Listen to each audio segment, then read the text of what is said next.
Então, eu preparei alguns slides para vocês. Esses slides, eles estão baseados um pouco na minha experiência também da capelania, mas baseados também em artigos que eu estou trazendo para vocês.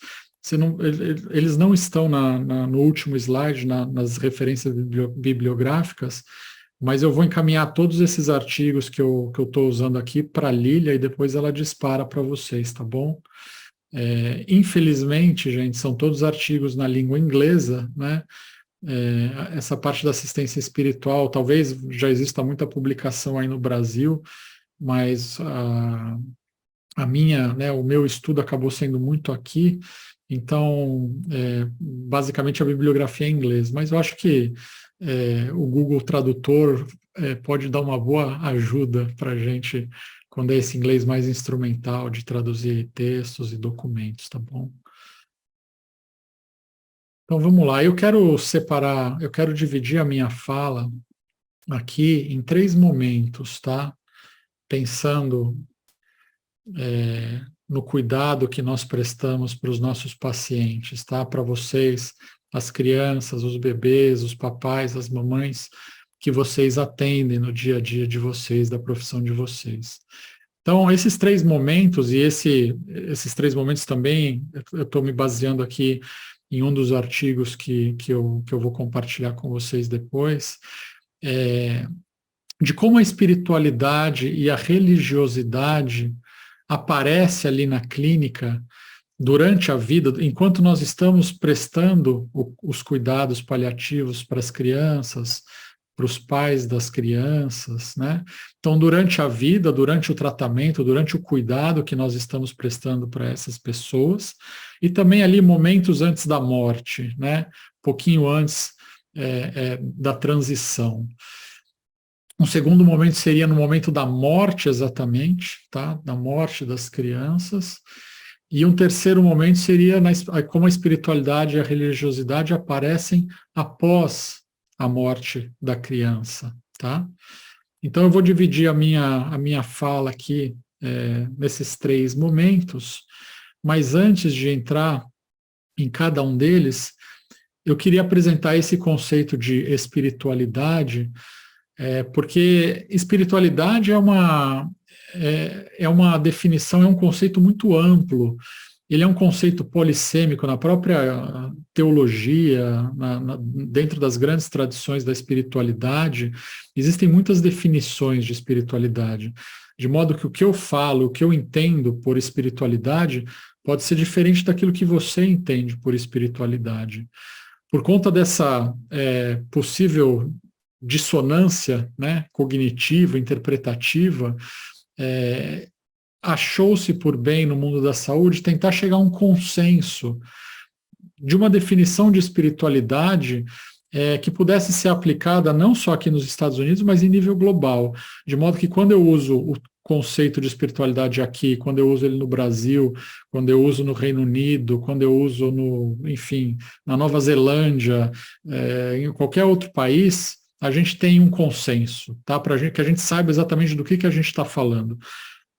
Então, esse consenso foi buscado e ele foi alcançado, né? Hoje nós temos uma definição de espiritualidade e isso é muito dinâmico, tá, gente? Ela não nasceu assim pronta, ela foi chegando nisso, mas ela também é passível de mudanças, né? É algo muito dinâmico, tá? Mas a definição de espiritualidade que nós temos hoje no mundo da saúde, que se estabeleceu como consenso, é essa daqui. A espiritualidade é um aspecto dinâmico e intrínseco da humanidade, através do qual as pessoas buscam sentido, propósito e transcendência. Experimentam a relação consigo mesmas, a família, os outros, a comunidade, a sociedade, a natureza e o significativo ou sagrado. A espiritualidade se expressa através de crenças, valores, tradições e práticas, tá? Essa última dimensão aqui, quando fala, né, sobre a relação consigo mesmas, a última dimensão que ela traz aqui é a dimensão do sagrado, né? Essa dimensão da relação das pessoas com o sagrado ela pode nos levar para o universo da religião, das tradições religiosas. A religião, boa parte das religiões, faz aquela distinção com a qual nós estamos familiarizados entre sagrado e profano, né? Existem espaços sagrados, existem espaços profanos, práticas sagradas, práticas profanas, e por aí vai. Então, algumas pessoas encontram essa relação com o sagrado dentro de uma tradição religiosa. Elas se relacionam, pode ser com uma divindade num espaço sagrado. Essa divindade tem diferentes nomes, pode ser Deus, pode ser Alá, pode ser Jesus, pode ser Buda, pode ser as divindades das religiões de matriz afro, enfim. Agora, a gente sabe também que muitas tradições espirituais entendem o universo inteiro como sendo sagrado, né? Que o mundo da matéria, ele dá testemunho do mundo do espírito também, que as coisas não estão separadas, né? Eu gosto muito da tradição mística, que é a tradição que vê as coisas dessa forma, e de um grande místico do medieval chamado Meister Eckhart. O Meister Eckhart tinha uma frase que é muito bonita, que diz o seguinte: Meister Eckhart falava: toda criatura é um livro sobre Deus, e toda criatura dá testemunho sobre Deus. Se nós passássemos um pouquinho de tempo sequer, né, vendo a menor das criaturas, talvez até uma lagarta, nós nunca mais precisaríamos escrever um sermão. Tão cheio de Deus é toda criatura, diz o Meister Eckhart. E essa é a mesma visão, né, de um grande gênio da espiritualidade, o São Francisco de Assis, que chamou todos os seres criados, né, pelo nome de irmãos e irmãs, o irmão Sol, a irmã Lua, o irmão Lobo, a irmã Tartaruga, a irmã Água, inclusive a morte, que ele chamou de irmã também. Então, algumas religiões elas fazem essa distinção, mas nem todas as religiões também, ou todas as tradições espirituais fazem essa distinção entre sagrado e profano. Mas isso só para dizer que essa última dimensão aqui da relação com o sagrado pode nos levar para o universo da religiosidade, da religião. E aí talvez vocês já estejam muito familiarizados com essa distinção entre espiritualidade e religiosidade. Eu vou voltar para o slide anterior depois. Mas religiosidade se distingue da espiritualidade pelo fato de ser um sistema organizado de crenças, práticas, rituais e símbolos, né, projetados para facilitar a proximidade com o sagrado ou transcendente, que pode ser Deus, um poder superior, uma verdade ou realidade última, e promover uma compreensão do relacionamento e responsabilidade entre as pessoas vivendo juntas em uma comunidade. As pessoas que são religiosas, elas normalmente partilham de uma vida em comunidade. Existem milhares de religiões no nosso mundo, mas os cientistas da religião, eles entendem que essas milhares de religiões, para que possam ser consideradas como religiões, elas precisam ter 4 elementos, né? Toda religião tem doutrinas, rituais. As pessoas que são religiosas, elas se reúnem em comunidade. E as religiões também têm o que é conhecido como registro das experiências, que são, por exemplo, os livros sagrados, as biografias dos santos, dos místicos, dos sábios daquela tradição, a arte religiosa daquela tradição. Então, toda religião tem doutrinas, rituais, comunidade e os registros das experiências dessa tradição religiosa. Quando nós entendemos as doutrinas de cada religião, nós temos mais facilidade para entender os rituais. Doutrinas e rituais jogam luz um no outro, né? Então, por exemplo, se eu sei o que a doutrina sobre o batismo diz, né, o batismo cristão, se eu entendo que o batismo é aquele ritual que insere, né, o novo fiel, o novo membro daquela tradição dentro da tradição cristã, é um ritual de entrada, que marca a entrada dentro daquela tradição, mas também é um ritual que tem a ver, às vezes, com a salvação, a pessoa que entende que para ser salva, para ir para o céu depois da morte, ela precisa passar pelo batismo, né? Se eu entendo a doutrina, eu entendo o ritual. Um joga luz no outro. Isso vai estar muito presente, né, na nossa clínica, na pediatria, na neonatologia. Eu, como eu disse para vocês, passei um tempo aí no HC, em São Paulo, e tive uma boa experiência na pediatria e na neonatologia do HC.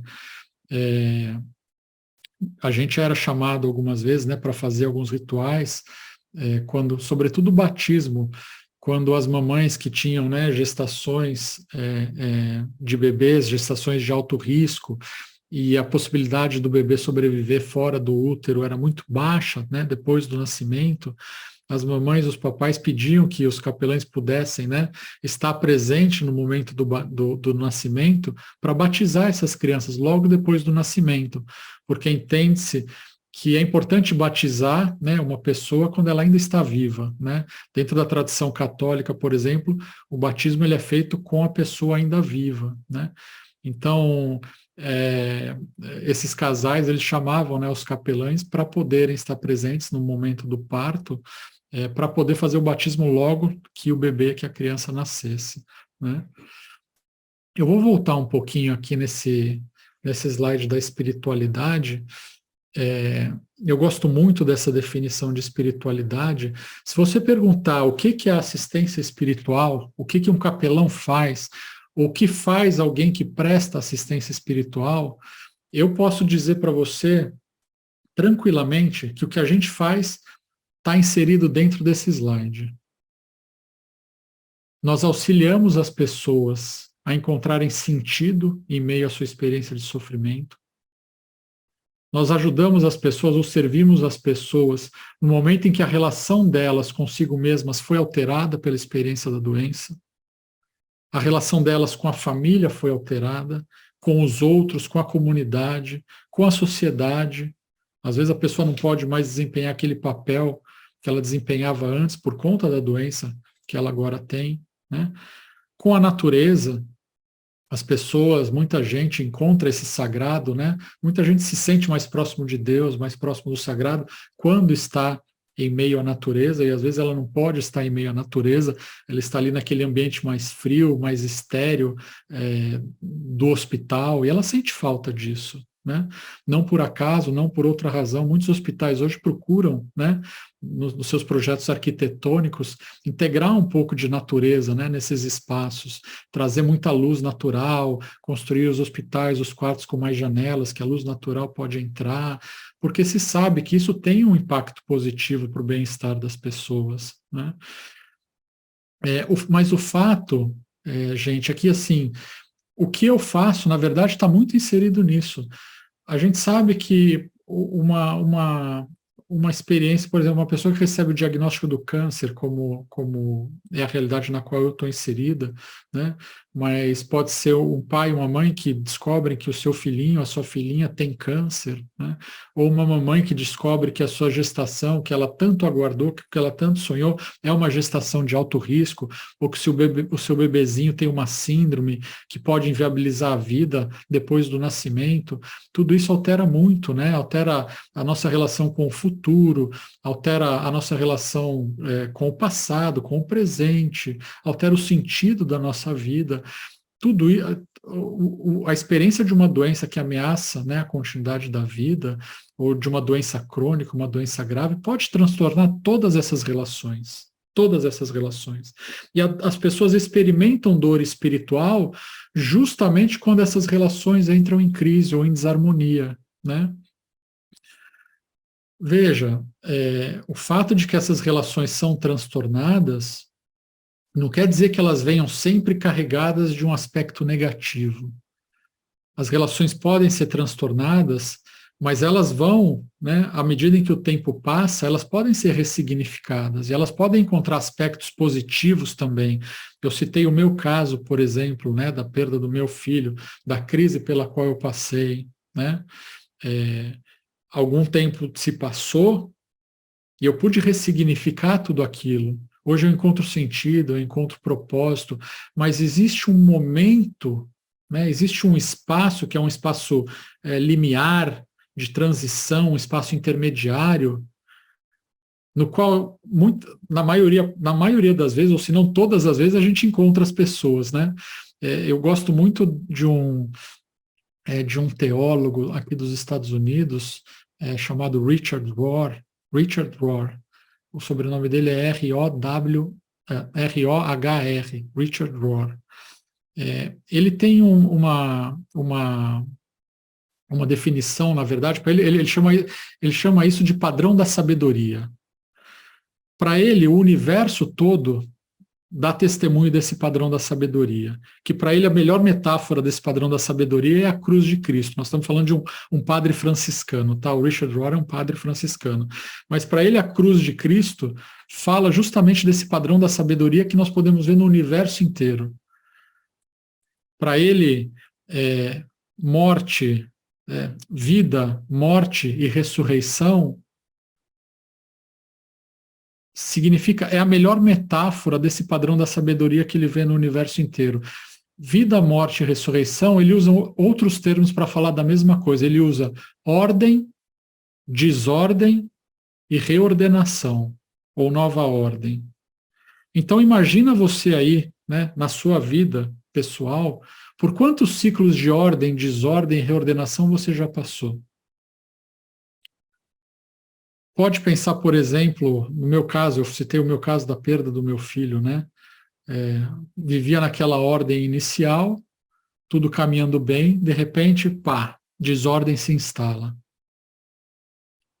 Até que a nova ordem surja, e ela surgiu, existe um espaço, existe um tempo de desordem que a gente tem que atravessar. É o espaço da morte, né? Antes da ressurreição, tá? A descida para o inferno, né, como diz a tradição cristã. E, na verdade, é muitas vezes ali que a gente se sente mesmo, que os pais se sentem, né, quando perdem um filho. Eles sentem que desceram ao inferno, que o mundo deles acabou, né? Se sentem... O que é o inferno, na verdade? É a separação de Deus, né? Pensando teologicamente, né? Eu vou dar minha... Né, o inferno, para mim, é mais um estado... O inferno e céu são mais estados mentais, né, do que propriamente um espaço geográfico. Mas tem muita gente que entende que é um lugar, né? Mas é um lugar de separação de Deus. Se nós estamos separados de Deus aqui na nossa mente, né?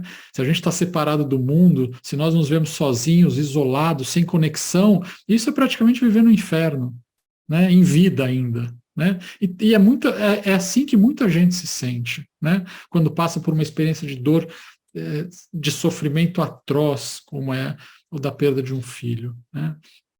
O fato é que nós, profissionais da saúde, encontramos as pessoas justamente no momento em que a desordem se instala.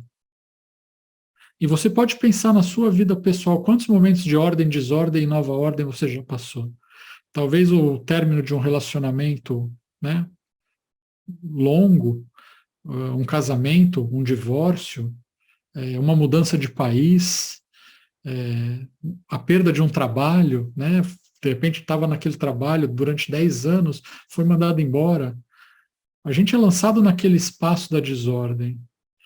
Até que a nova ordem surja, existe aquele espaço liminar, né? Limiar. Existe aquela travessia, né? Que a tradição mística chama de deserto. Né? Muitos pacientes nossos falam, eu não consigo ver a luz no fim do túnel. As trevas, né? A gente encontra as pessoas passando por aí. E esse é um lugar de dor espiritual. É um lugar de dor espiritual. Não é muita gente que consegue ficar nesse lugar, né, junto com as pessoas. Nós que somos chamados, né, entende-se que profissionais da saúde como nós, a gente tem uma resiliência maior. Isso é comprovado por pesquisa. Né? Nós, profissionais da saúde, temos uma resiliência maior. A gente tem condições maiores, né, de passar de fazer essas jornadas, de acompanhar os nossos pacientes e as pessoas que a gente encontra nessa travessia. Né? O que a gente não pode ter a pretensão, muitas vezes, é de achar que a gente vai ser a luz no fim do túnel. Né? A gente pode acompanhar, né, a trajetória, né? A gente pode dar, de repente, ser aquela estrelinha que brilhou um pouquinho, né, na noite da pessoa, sabe? De repente, para dar uma,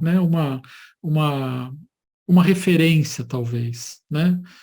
Mas não somos nós que vamos fazer o sol nascer, né? A ressurreição, ela acontece por si mesma. Essa nova ordem é algo que vai ter que surgir de dentro para fora na vida da pessoa.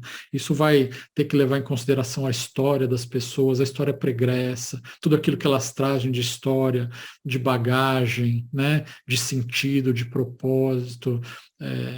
É algo que leva tempo, né? E nós podemos ajudar essas pessoas nessa travessia, né? Encorajando, dando espaço para o sofrimento, acolhendo as lágrimas, acolhendo todos os sentimentos que surgem aí, a raiva, a tristeza, né? O medo. E a gente sabe que são emoções com as quais a maior parte de nós tem dificuldade de lidar. Por isso, o trabalho de assistência espiritual é muito um trabalho que começa conosco mesmos, comigo. Eu dou um exemplo estou falando de sentimentos, de emoções. A forma como eu lido com as minhas próprias emoções vai reverberar, vai se refletir na forma como eu atendo meu paciente no quarto. Exemplo, se eu tenho dificuldade de lidar com a minha tristeza, por exemplo, se eu cresci ouvindo meus pais dizerem, ou a minha sociedade dizer que homem não pode chorar, e eu, claro, eu queria ser visto, né, queria ser admirado, queria ser respeitado como homem, queria ser visto como um homem, e qual é a minha tendência natural? É não entrar em contato, não deixar que a minha tristeza apareça. Eu não vou querer chorar na frente de ninguém. Né? Aliás, eu não vou querer chorar nem na minha frente, porque eu internalizei esse discurso que eu não posso ficar triste, que eu não posso chorar, que eu tenho que ser forte. Né? Aí eu me torno uma pessoa cindida, eu reprimo as minhas emoções. Isso tem, claro, influências culturais, influências familiares, influências religiosas. Né? Agora, se eu não sei lidar com a minha tristeza, como é que eu vou ficar do lado de um paciente que está triste? Como é que eu vou ficar do lado de um paciente que está chorando? A minha tendência natural, inconsciente, vai ser querer sair daquele quarto o mais rápido possível, né? Porque eu não sei o que fazer com aquilo. Então eu posso dizer, por exemplo, né, técnicas inconscientes, tá? Vamos orar, né? A oração tem lugar no cuidado, tem, claro que tem. Mas se eu pulo direto para a oração e eu não dou espaço, eu não dou tempo para aquela pessoa extravasar, viver o seu luto, entrar em contato com a sua dor, expressar a sua dor, eu não estou servindo muito bem o meu paciente. Né? Eu posso fazer oração no momento depois, claro, se o paciente quiser oração, se o paciente for religioso, né? Mas tem o seu momento, tem o seu lugar. Então, o que vale para a tristeza, vale para a raiva, vale para o medo, né? Em cada um de nós precisa fazer esse trabalho. Como é que eu, né, como é que eu tô acessando as minhas próprias emoções? Como é que eu lido com as minhas emoções? Né? Tudo isso tem muita importância no trabalho da assistência espiritual. A religião é um outro fator que pode, muitas vezes, prejudicar o meu cuidado. Se eu, por exemplo, dentro da minha tradição religiosa, aprendi que um pastor, que um homem religioso não pode ficar bravo, não pode sentir raiva, né? Eu provavelmente também aprendi a reprimir minha raiva, né? E, na verdade, esse foi o meu caso pessoal, né? Sabe aquela pessoa que os psicólogos chamam de passivo-agressivo, né? Eu era passivo, e tem muita gente que é assim, né? Que não sabe falar não sabe se colocar, não sabe restabelecer barreiras quando as pessoas ultrapassam as barreiras. Você vai aguentando, e vai internalizando, né? Até que tem uma hora que você fica ressentido, amargurado, de tanto internalizar aquela raiva, né? Mas quando ela sai, né? Aí as pessoas falam, bom, o Roberto, ele não fica bravo, mas quando fica, né? Sai de baixo, né? Na verdade, é isso. Então, uma das coisas que eu aprendi no curso de capelania aqui foi isso, as minhas influências culturais, familiares, religiosas, como elas interferem no atendimento que eu presto para os meus pacientes. Sabendo dessa minha dificuldade com a raiva, por exemplo, né, que apareceu durante um relatório de atendimento que eu li, a minha supervisora falou, olha, a partir de agora, você vai pedir para todas as enfermeiras da tua unidade te encaminharem os pacientes que estão bravos. Quando tiver alguém bravo, elas vão te ligar e você vai lá atender. E aí nós vamos trabalhar como foi esse atendimento aqui na sala de aula. Na sala de aula não, em supervisão, tá? Então é um trabalho que exige intencionalidade, né? Não é confortável, naturalmente, mas é um trabalho que assim, traz recompensas muito, muito, muito boas, porque à medida em que a gente entra mais em contato conosco mesmos, nós temos mais capacidade de conexão com as outras pessoas. À medida em que nós nos tornamos mais inteiros, nós podemos estar mais inteiros no quarto dos nossos pacientes. E a gente pode aceitar os nossos pacientes e cuidar deles por inteiro, sem exigir ou sem querer que eles reprimam qualquer parte daquilo que eles precisam expressar ou daquilo que eles trazem consigo mesmos. Alguma pergunta até aqui, gente? Algum comentário? O Não povo estou é bem olhando o chat. mudo, viu? Não, o chat eu estou olhando, não se preocupe não. Pode ficar tranquilo. É porque o povo é meio mudo mesmo. Daqui a pouco eles vão perguntando. Pode Tá, seguir. então vamos seguir.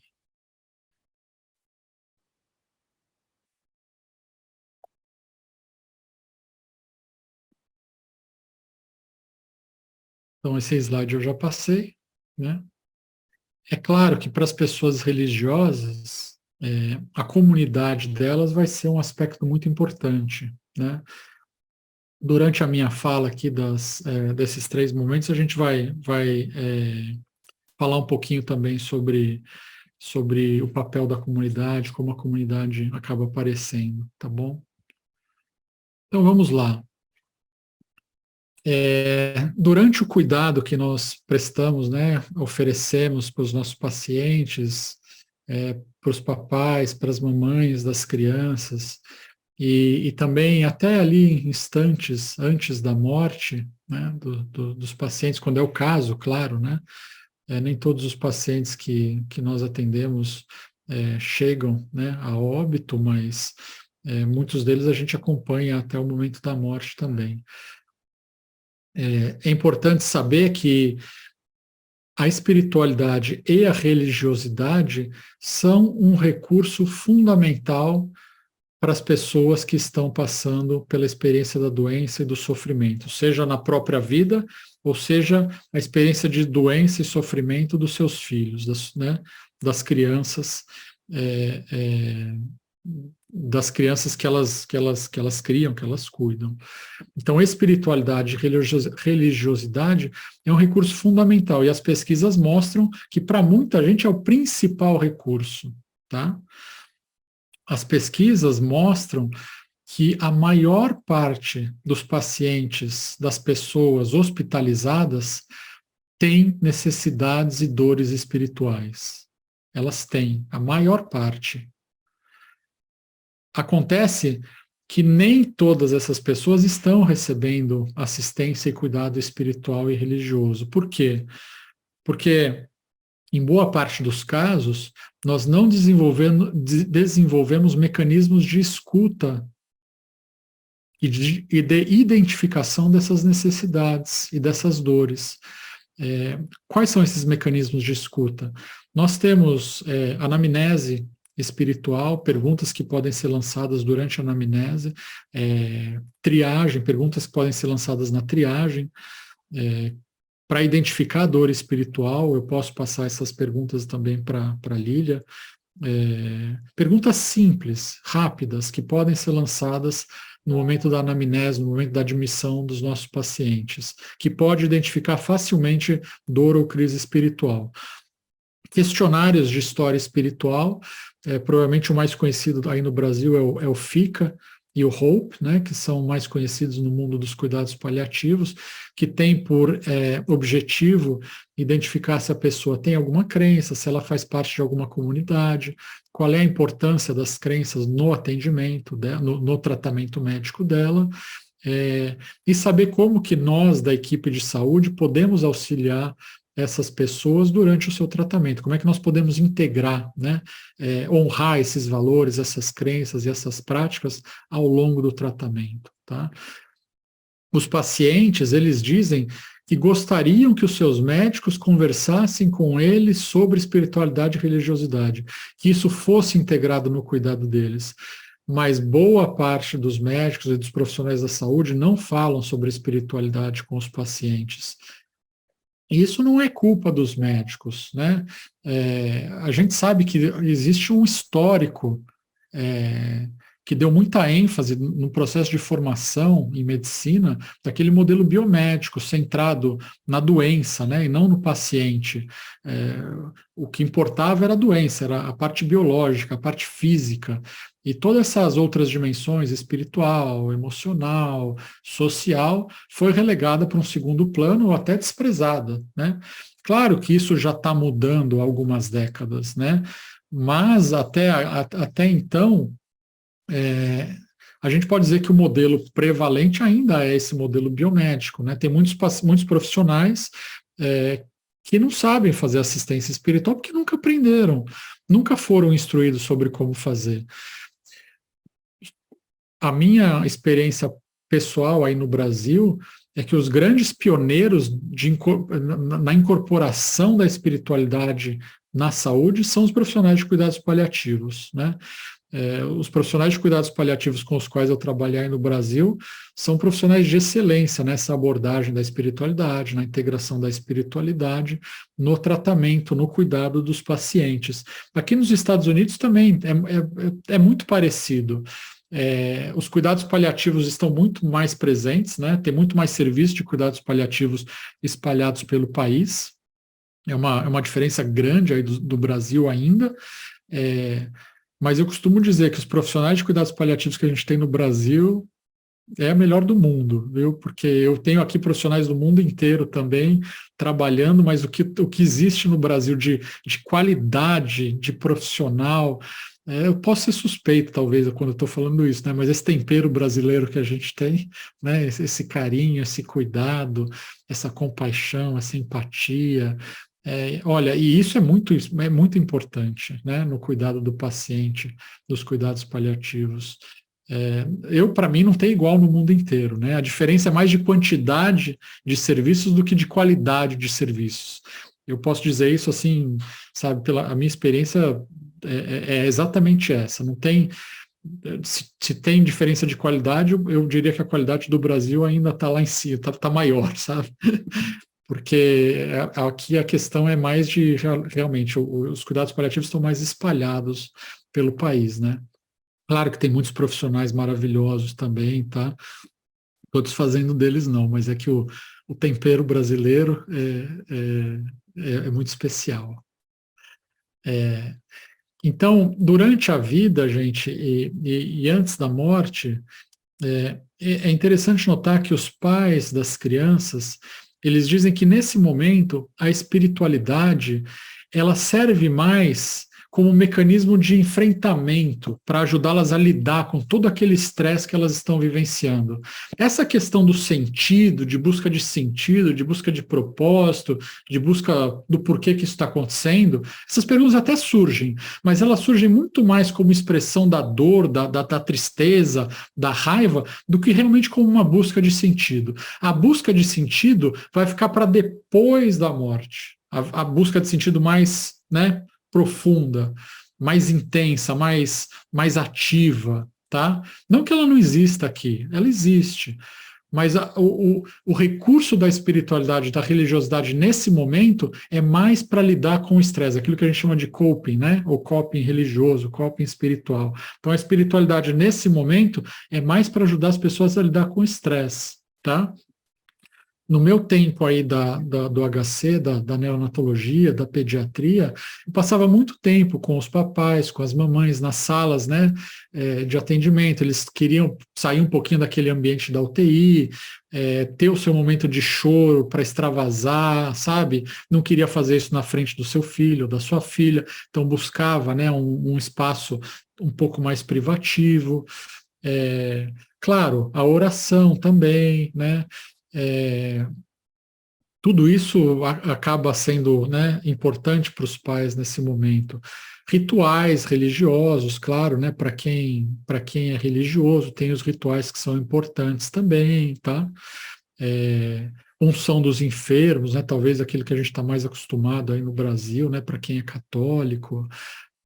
As pessoas gostam de receber, por exemplo, né, no caso dos cristãos, a Eucaristia, a comunhão, quando estão muito tempo internados, né? No caso das crianças, não, né? Isso acontece menos.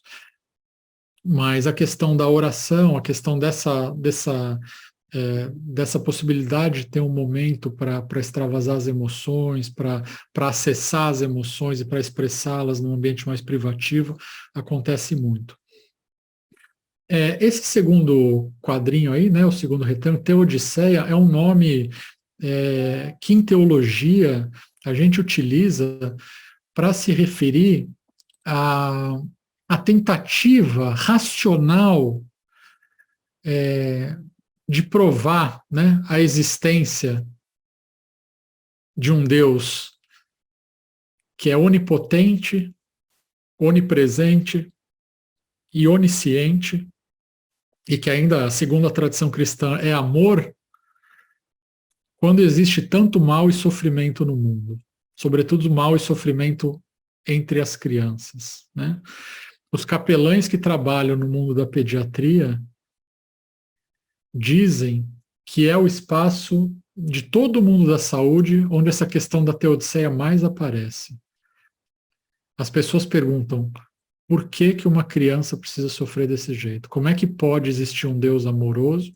Como é que pode existir um Deus que se diz, né, todo-poderoso, se o meu filho não está sendo curado? Se parece que eu estou... Como é que ele pode ser todo-poderoso se o meu filho não é curado?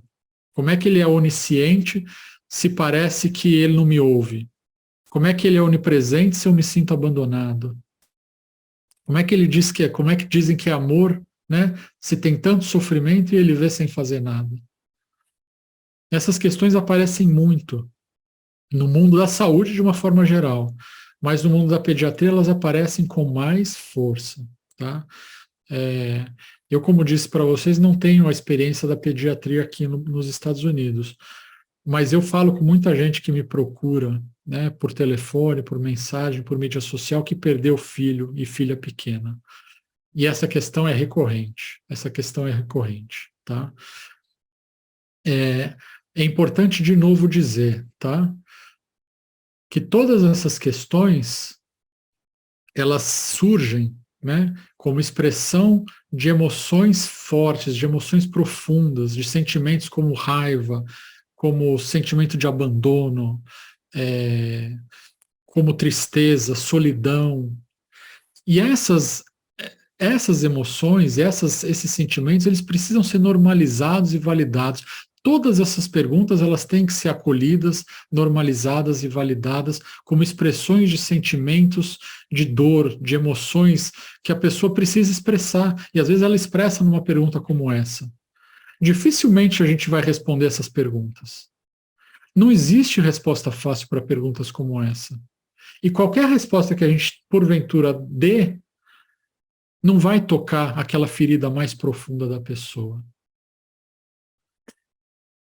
Validar essas questões, se conectar, sobretudo com as emoções que fazem com que essas perguntas, né, nasçam, que faz com que essas perguntas estejam emergindo, é o principal na assistência espiritual. Conecta com o sentimento, conecta com as emoções, valida as perguntas.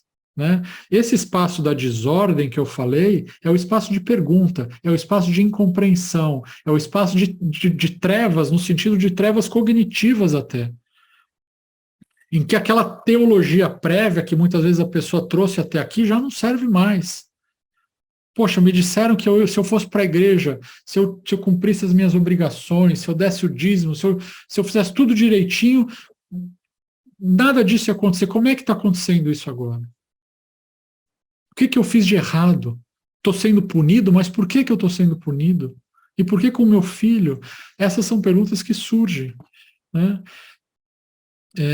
Acolher as perguntas é a nossa tarefa fundamental. Validar as perguntas e se conectar com as emoções, com os sentimentos é a tarefa fundamental, né? É claro que existe espaço, sim, para conversa teológica, existe, mas nunca no sentido de querer dar resposta para tentar falar, olha, essa aqui é a resposta e pronto, né? Querer atribuir um sentido para a experiência da pessoa, ou querer, de repente, como eu falei, né, apressar o sol, né, para o sol nascer logo, sabe? Não, a gente não tem que ter a pretensão ou cair naquela ansiedade de achar que a gente vai resolver o problema, né?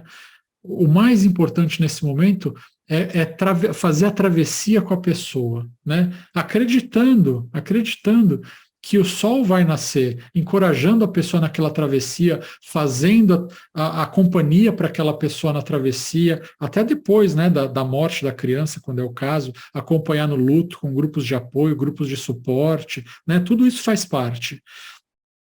Mas saber que essas questões elas estão muito presentes no mundo da pediatria e da neonatologia. Tá?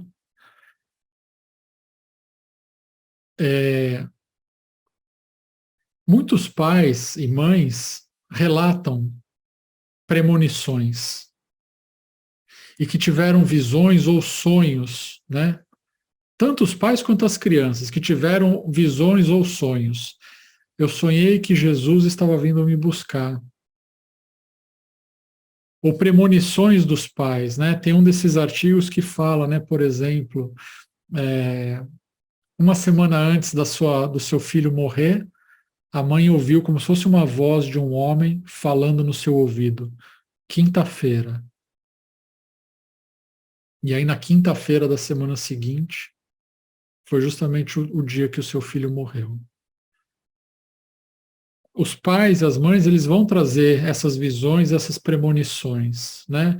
Tem até, eu já ouvi pediatra falando isso, né? O neonatologista falando isso. Quando a criança começa a ver anjo no quarto, é porque está chegando a hora. Leva a sério a questão, né? Quando as pessoas começam a ter visões, e entende-se, né, que as pessoas estão se aproximando da morte, essa fronteira que separa os dois mundos, ou que a gente acha que separa os dois mundos, ela se abre, né? A comunicação fica mais intensa, né? Eu me lembro das premonições que eu tive, né? Eu, por exemplo, eu me lembro que 2 semanas antes do meu filho morrer, eu tive um sonho. Eu estava parado de pé e de repente batia um vento muito forte no meu corpo. E o vento levava todo o meu cabelo embora. Todo o meu cabelo embora. Eu via o meu cabelo voando.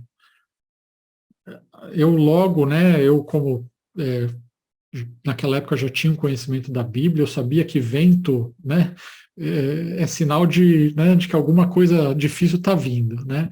E o cabelo é sinal de força, né? Até a gente lembra de Sansão, né? Cabelo é sinal de força.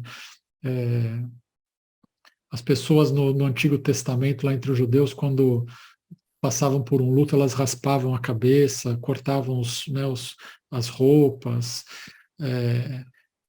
Eu imaginei, já naquele momento eu já comecei a ficar angustiado, sabe? É como se estivesse entrando naquele jardim do Getsemane, sabe? Antes da cruz. E aí, uma semana antes, foi um sonho que realmente me atordoou. Eu sonhei realmente que eu estava deitado, e eu estava deitado. A hora que eu olhei para o lado, eu estava com uma mão em cima de um pedaço de madeira. E quando eu olhei para frente, eu vi um homem chegando com uma espécie de um martelo com um prego. Ia pregar a minha mão na cruz de madeira. Antes dele pregar, naturalmente, eu acordei completamente assustado, angustiado, e falei, bom, alguma coisa está acontecendo. Não sabia, não fazia ideia que meu filho ia morrer, não fazia ideia. Uma semana depois eu sofri o acidente. Claro que depois só fui lembrar de tudo isso depois, né? Mas naquele momento eu já comecei a ficar angustiado, eu já comecei a sentir angústia. Eu comparo isso, sinceramente, hoje, com as dores de parto de uma mulher que está para dar à luz, sabe? Não as dores de parto, mas as contrações, que avisam tanto o bebê que alguma mudança está em curso, quanto também a mãe, né, de que o seu filho está chegando, né, e aí é que começam as dores do parto, né. Então essas premonições, elas existem, eu já tive, eu tenho muitos relatos, né, de premonições, de visões de pacientes que me trazem isso. E quando eles falam, né, semana passada, por exemplo, não era criança, mas o paciente estava com alta programada para ir para casa com hospice, né, porque entendia-se que ele ia para casa com cuidados de conforto, com hospice, mas de repente o paciente começou a falar, hoje é um dia bom para morrer. Hoje é um dia bom para morrer, eu vou morrer hoje. E o pessoal, não, mas ele está indo para casa. E o paciente repetindo isso. Pois não deu tempo dele ir para casa. Ele, logo na sequência, ele, né, adormeceu, passou, achei que, sei lá, 2, 3 horas, ele morreu. Então, quando o paciente começa a falar isso, é bom a gente, né, acreditar que alguma coisa está acontecendo. Às vezes, sei lá, pode não ser, mas é bom levar em consideração, né? Essa é a questão da espiritualidade aparecendo, né, antes da morte. Espiritualidade e religiosidade influencia em tomadas de decisões e também pode influenciar em recusa de procedimentos. Um dos artigos que eu vou passar para vocês é de como a religiosidade e a espiritualidade dos pais influenciou na tomada de decisão para fazer a traqueostomia dos filhos pequenos, né? Dos pais entrevistados nesse artigo, todos eles entenderam que eles precisavam orar, né, ou rezar, para pedir a Deus a direção, né, para pedir a Deus a direção. Mas todos eles entenderam que não deixar fazer a traqueostomia seria tirar a vida do próprio filho. Eles falaram, não, a equipe médica também é mandada por Deus, a equipe médica, eles são agentes de Deus, a traqueostomia é um recurso para poder manter o meu filho com vida, a minha filha com vida, né? Mas todos eles disseram, nós vamos orar, nós vamos fazer oração, pedir direção para os médicos, os pais e as mães, elas veem os agentes de saúde como agentes de Deus, né? E eles pedem, muitos pacientes pedem para mim, ora pelos médicos, para eles, né, para dar direção, para que, né, tudo, para que eles façam, para que a cirurgia seja bem sucedida, né? Então, quando tem um procedimento, pode ter certeza que lá no quarto, se você está no centro cirúrgico com o paciente, lá no quarto está todo mundo fazendo oração, ou na casa, ou na igreja, tem muita gente fazendo oração para que o procedimento vá corretamente, né? E acontece muitas vezes de não ir, né? E aí a pessoa ressignifica também, né? Ressignifica, bom, talvez tenha sido o momento, né? A vida está na mão de Deus, ou a gente tentou de todas as maneiras, a gente fez o que era possível, né? Mas influencia, né? Essa questão da recusa de procedimentos, a gente sabe que pode ter dentro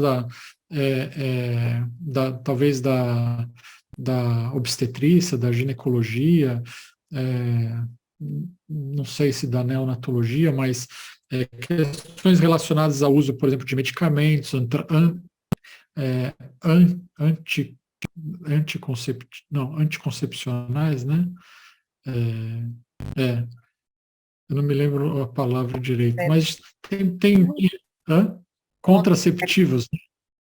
Contraceptivos, anticoncepcionais, tem algumas linhas de algumas tradições religiosas que as mulheres não podem usar métodos contraceptivos.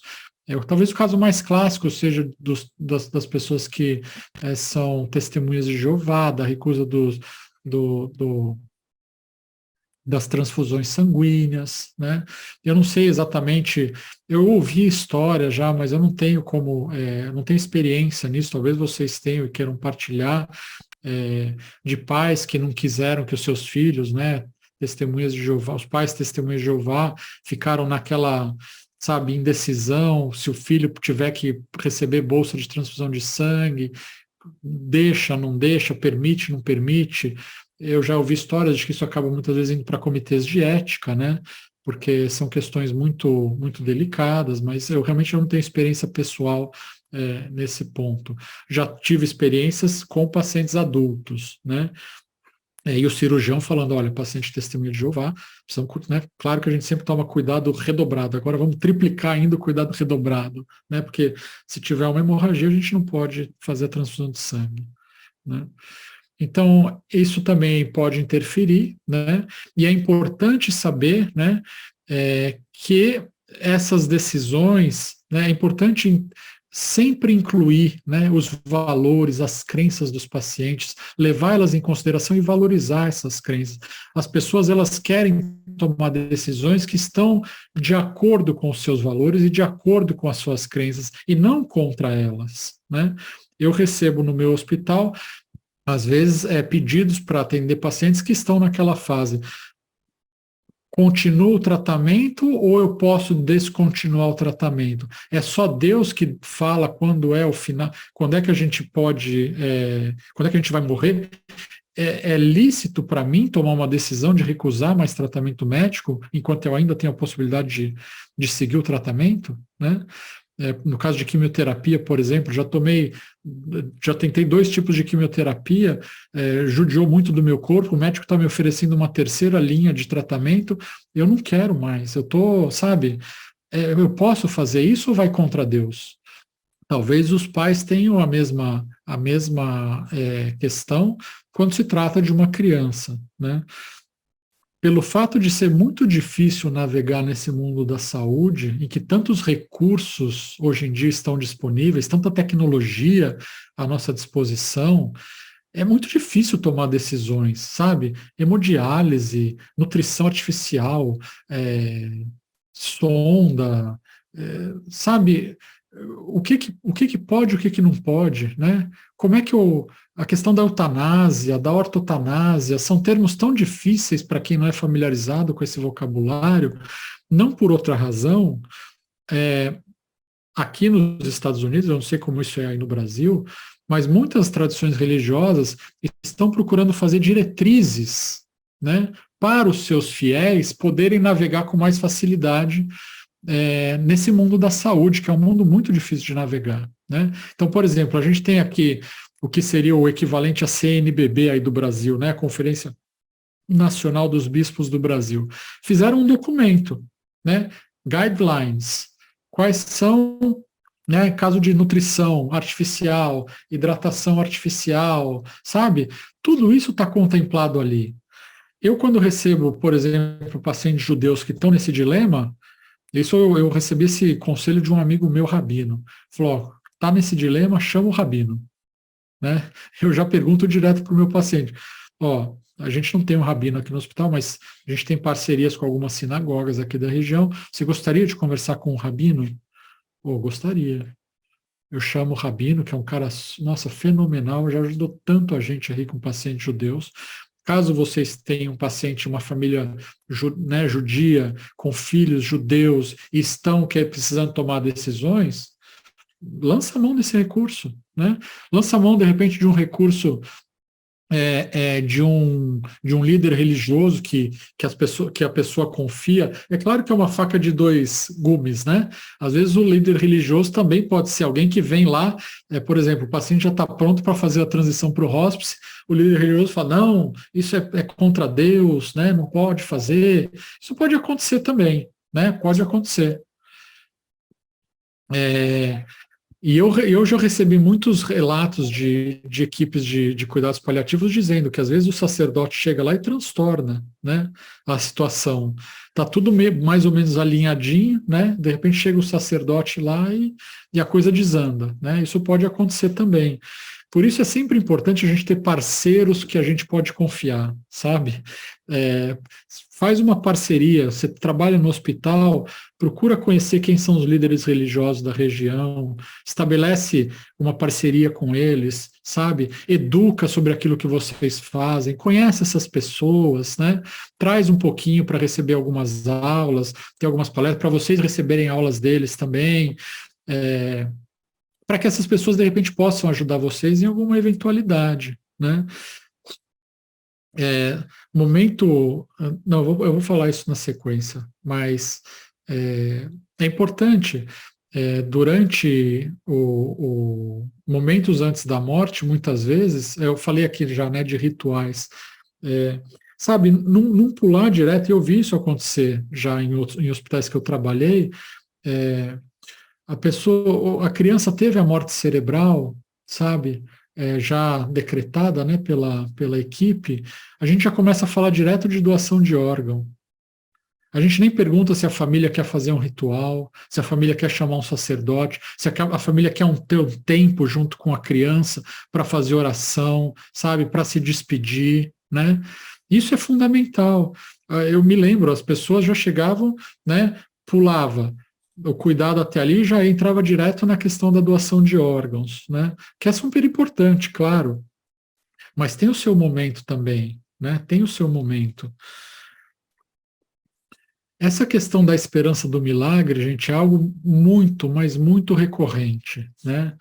É importante saber que quando as pessoas falam, né, que esperam pelo milagre, nem todo mundo está falando a mesma coisa, né? A gente pode perguntar o que você quer dizer por milagre nesse caso específico? O que significa o milagre para você nesse caso específico aqui? Né? Essa é uma pergunta boa de se fazer. O que significa um milagre para você nesse caso específico?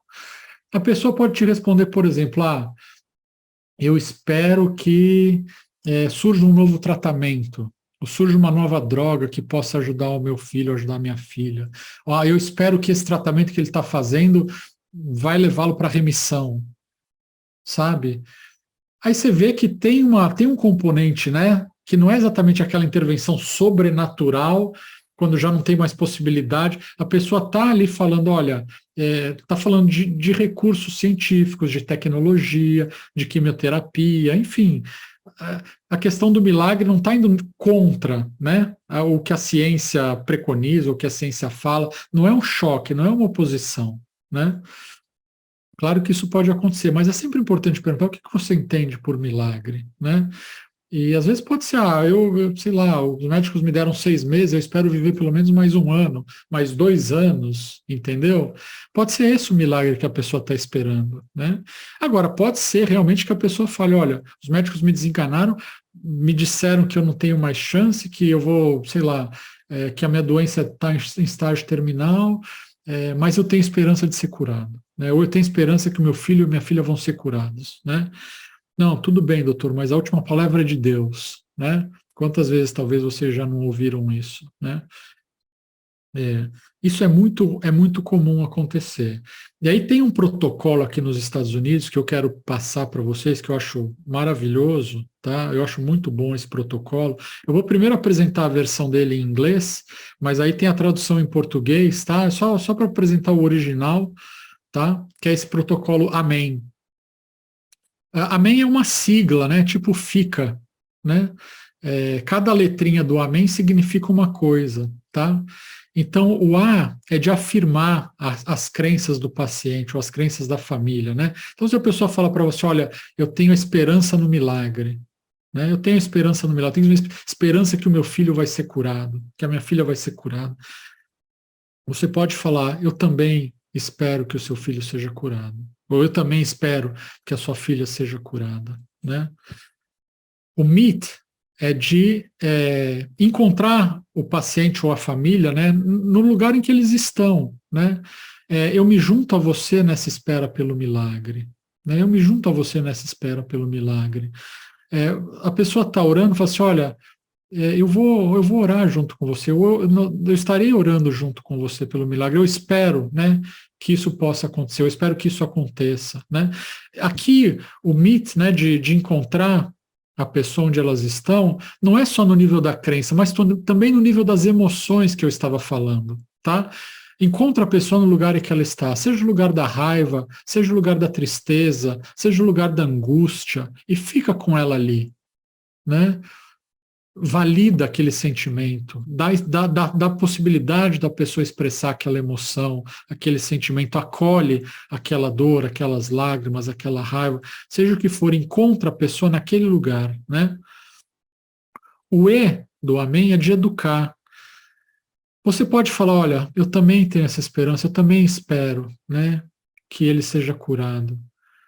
E ao mesmo tempo, como seu médico, como a sua enfermeira, eu queria falar sobre, né, eu tenho informações médicas que eu acho que são importantes partilhar com você para que possa te ajudar em tomadas de decisões que podem ser importantes, né?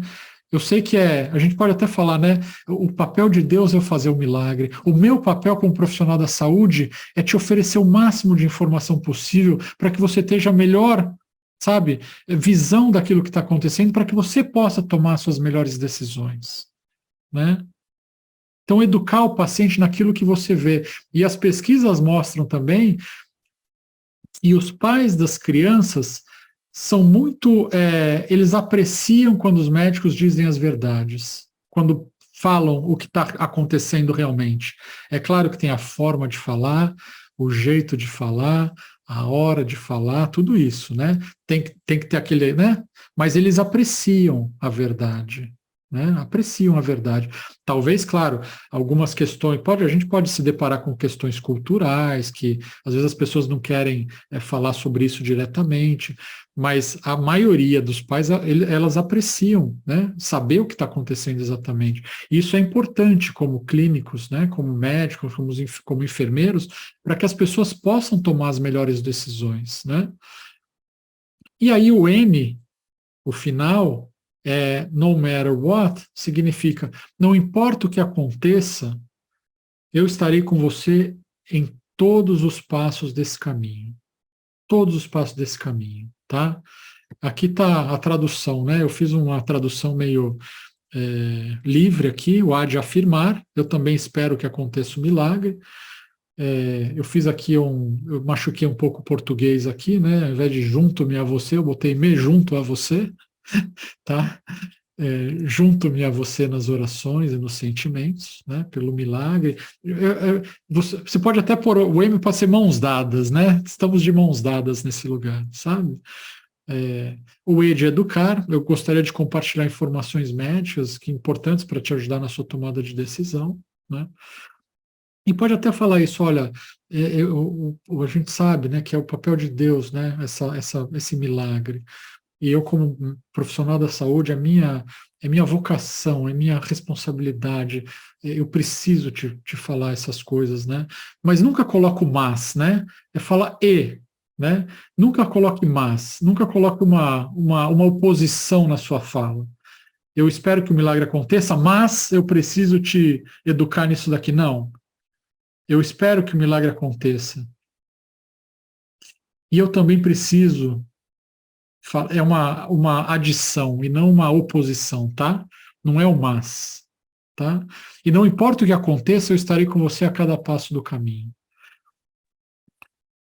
É interessante, o amém, o protocolo amém, ele não tem o sentido de trazer a pessoa do ponto em que ela está para o ponto que você quer que ela chegue, tá? Para tomar a decisão que você quer que ela tome. Talvez ela pode tomar outra decisão. Talvez eu possa falar para o meu paciente aqui, olha, o médico pode falar, né?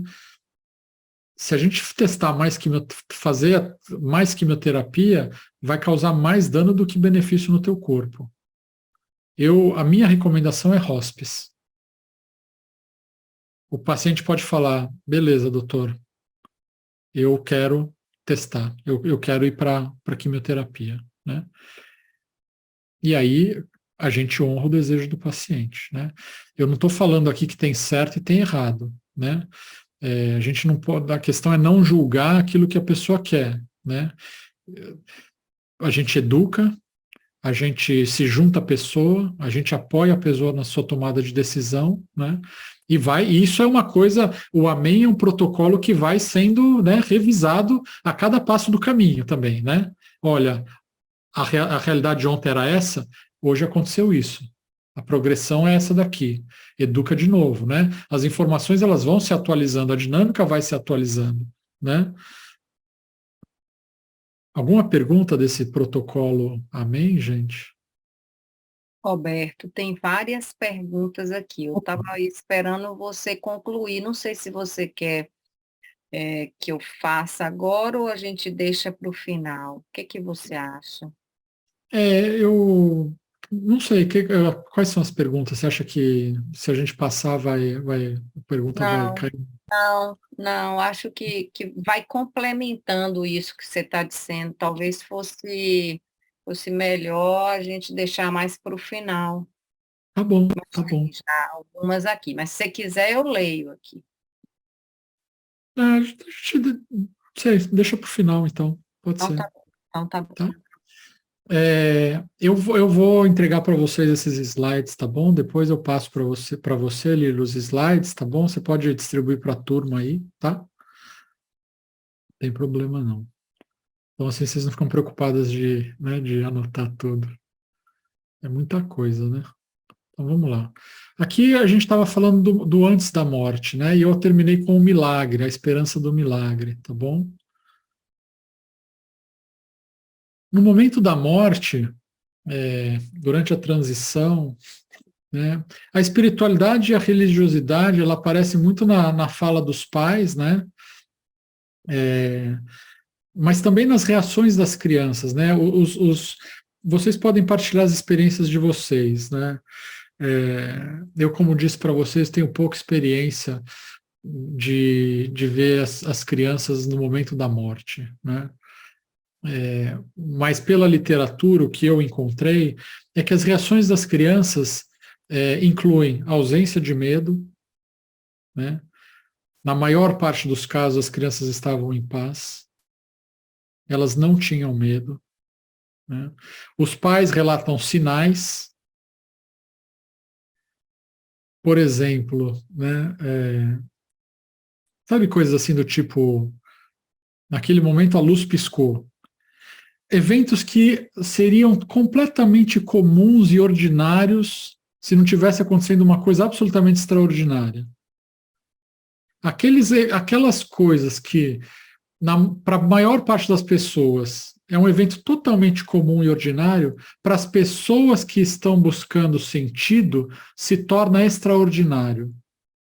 Tá? É como se o transcendente, o mundo espiritual, estivesse falando para elas que aquele momento foi um momento que a presença de Deus, ou a presença da divindade, ou seja lá, né, o que for que a pessoa acredite, se manifestou.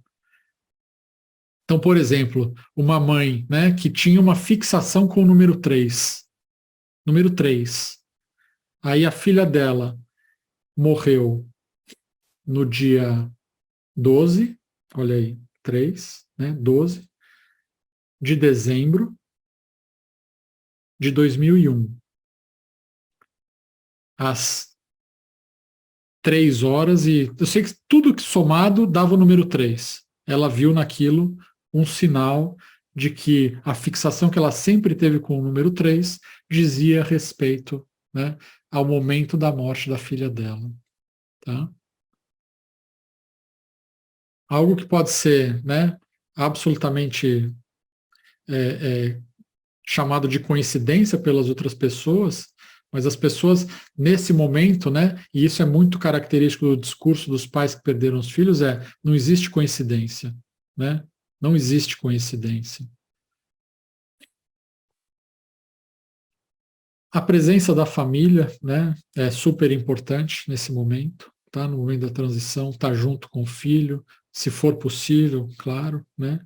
Segurando a mão, ou, enfim, depende do desejo da família, do desejo da criança, é claro, das possibilidades, daquilo que é possível, mas a presença da família é importante, né? A assistência espiritual nesse momento, né? Acolher a dor e as lágrimas, né? Acolher a dor e as lágrimas das pessoas, proporcionar esse espaço, né, sagrado para as pessoas. Nesse momento, dependendo, tem pessoas que gostam de colocar uma música, enfim, acender uma vela eletrônica, né, ou fazer algum ritual nesse momento, o que seja, o que for importante para a pessoa, né? Quando aqui no hospital que eu trabalho, os pacientes estão entubados e se sabe que após a extubação o paciente vai morrer rapidamente, né? As pessoas normalmente querem trazer os seus familiares de outros estados para estarem juntos naquele momento, ou antes do momento para falar as últimas palavras, para se despedir. Eu não sei, mas vale a pergunta. Tem gente que você quer trazer? Tem alguma pessoa que você quer que esteja aqui? Né? Tem algum ritual, alguma oração que seja importante para você fazer nesse momento?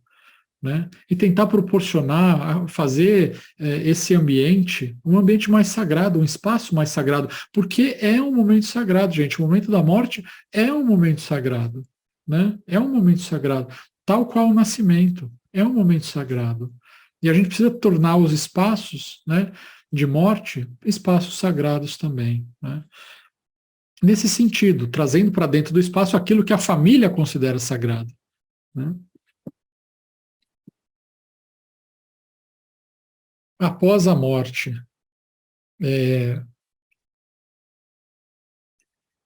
uma das coisas que eu me ressinto um pouco, né, quando eu perdi o meu filho, isso na verdade o hospital nem estava preparado também, né, foi não ter ficado, por exemplo, com uma mechinha do cabelo dele, uma impressão digital, né, a impressão das mãozinhas, a impressão dos pezinhos. Naquela época eu nem tinha celular, né, smartphone, mas de repente poderia ter tirado uma fotinha dele na incubadora. Eu tenho assim, uma imagem do ultrassom de quando ele estava na barriga, e eu tenho a memória. A minha esposa, que tinha acabado de passar pela cesariana, ela só tem uma memória muito, muito curtinha de ter visto o cabelinho dele, que era bem pretinho. Ela falou, o cabelo dele é pretinho igual o seu. A única coisa. Hoje meu cabelo tá branco, né? Então tá ficando mais branco. O que tá restando de cabelo já tá mais branco. Mas as caixinhas, né? Fazer uma caixinha, sabe, de lembrança, um legado, oferecer para as famílias. A impressão digital da mãozinha, do pezinho, uma mechinha de cabelo, um cartãozinho, alguma coisa. Aí o céu é o limite para a nossa criatividade, sabe? O céu é o limite. O que a gente puder fazer, eu gostaria muito de poder ter mostrado para minha filha, eu tenho uma filha hoje de 15 anos, sabe? Um pouquinho do irmãozinho que ela teve, e não pude, né? Não pude. O hospital não estava preparado naquela época, eu não fazia a mínima ideia de tudo isso, né? Hoje eu sei que muitos hospitais já fazem isso, né? Hospitais que eu conheço aqui fazem isso, tem o kit do legado. Lá no hospital a gente faz isso também com os nossos pacientes. Tem uma coisa muito legal no hospital que a gente faz, gente, que é a impressão de um pedacinho do eletrocardiograma, né? A gente chama de heartbeat in a bottle. Imprime, né, um pedacinho do eletrocardiograma com os batimentos cardíacos, imprime e coloca num vidrinho assim pequenininho, como se fosse um tubinho, né? Aqui chama de a batida do coração no vidrinho, né? Heartbeat in a bottle. A enfermeira que criou isso foi até para a imprensa aqui, né? Ela apareceu na imprensa, porque as famílias, quando recebem o batimento cardíaco do seu familiar num vidrinho, né? Uma coisa linda. Aquilo lá, meu Deus, para o resto da vida, né? Eu queria ter tido um heartbeat do meu filho, né? Eu até falei para ela, né? Eu falei, olha, você não imagina o quanto isso me comove, né? Porque imagino o quanto isso é importante para as famílias, né? Então aí o céu é o limite para a nossa criatividade, gente. Mas isso a gente está, sabe, isso é espiritualidade pura, né? É cuidar da relação, é manter a relação, é manter a memória, sabe? É cuidar das emoções, né? Talvez devolver o sentido. A pessoa nunca vai esquecer esse gesto que vocês vão ter com elas, nunca, nunca vão esquecer. né? Se eu falei no começo lá que a espiritualidade e a religiosidade eram um recurso, né, para lidar com o sofrimento, agora o que acontece, que a gente vê muitas vezes acontecendo, é o sofrimento sendo recurso para a espiritualidade e a religiosidade. O que eu quero dizer com isso? A pessoa vai ressignificar muitas das suas crenças que ela tinha antes de uma experiência como essa. O sofrimento vai ser um recurso para a ressignificação das suas crenças, da sua espiritualidade, da sua religiosidade. A relação que eu tenho hoje com Deus é muito diferente da que eu tinha antes da perda do meu filho, né? As pessoas que passam por experiências como essa me relatam também, olha, eu já não consigo mais ficar no lugar que eu estava antes. Que as pessoas falam, vamos orar que vai ficar tudo bem, né? Vamos rezar que nada vai acontecer. E as pessoas falam, eu já não acredito mais nisso, né? Eu já não acredito mais nisso. Eu, particularmente, gente, a partir da minha experiência pessoal e desses anos inteiros, de todos esses anos na capelania, essa é a minha crença pessoal, tá? E eu não estou desfazendo dessa crença, muito pelo contrário, né? De que existe um Deus que é amor, todo-poderoso, onisciente, onipresente. Eu acredito que existe esse Deus, tá? Mas eu digo que essa teologia não nos serve bem no hospital. Não do Deus amoroso, não, mas do Deus todo-poderoso. A teologia do Deus todo-poderoso não nos serve bem no hospital. Esse Deus que vai curar todo mundo, que vai, sabe, diminuir o índice de óbito das UTIs, sabe? Que vai fazer com que ninguém mais morra, que todas as doenças sejam curadas. Esse Deus todo-poderoso, essa teologia não nos serve bem nos hospitais. Para mim, faz muito mais sentido a teologia de um Deus todo vulnerável. Um Deus que caminha junto ao sofrimento humano. É a teologia cristã, para mim, numa outra face, né? Sabe, a teologia do Deus que sofre junto com aquele que sofre, que chora junto com aquele que chora, né? Essa teologia faz mais sentido para mim. A teologia, para te dizer a verdade, que me mantém de pé no hospital. Porque eu já tive muita crise com essas ideias de, sabe, vamos orar que Deus vai curar, vamos orar que Deus vai curar, e Deus não cura. Eu fiz muitas essas orações, sabe? Muita. Eu já fui chamado para fazer oração na UTI, né, o Natal, para criança que tinha morrido, para ressuscitar a criança. Aí no HC, em São Paulo. E eu vou confessar para vocês, né, que quando meu filho morreu, eu pedi para o médico da UTI neonatal, eu falei, eu posso ter uns minutos com o meu filho sozinho? Ele falou, pode. Eu entrei na UTI, peguei o meu filhinho daquela incubadora, levantei ele, assim, primeira vez que eu segurei ele no colo, né, já sem vida, desajeitado, né, como um pai de primeira viagem, breve viagem, e pedi para Deus ressuscitar o meu filho. Aí esperei alguns minutos, nada aconteceu. Aí devolvi ele na incubadora, agradeci o médico, né, e fui embora.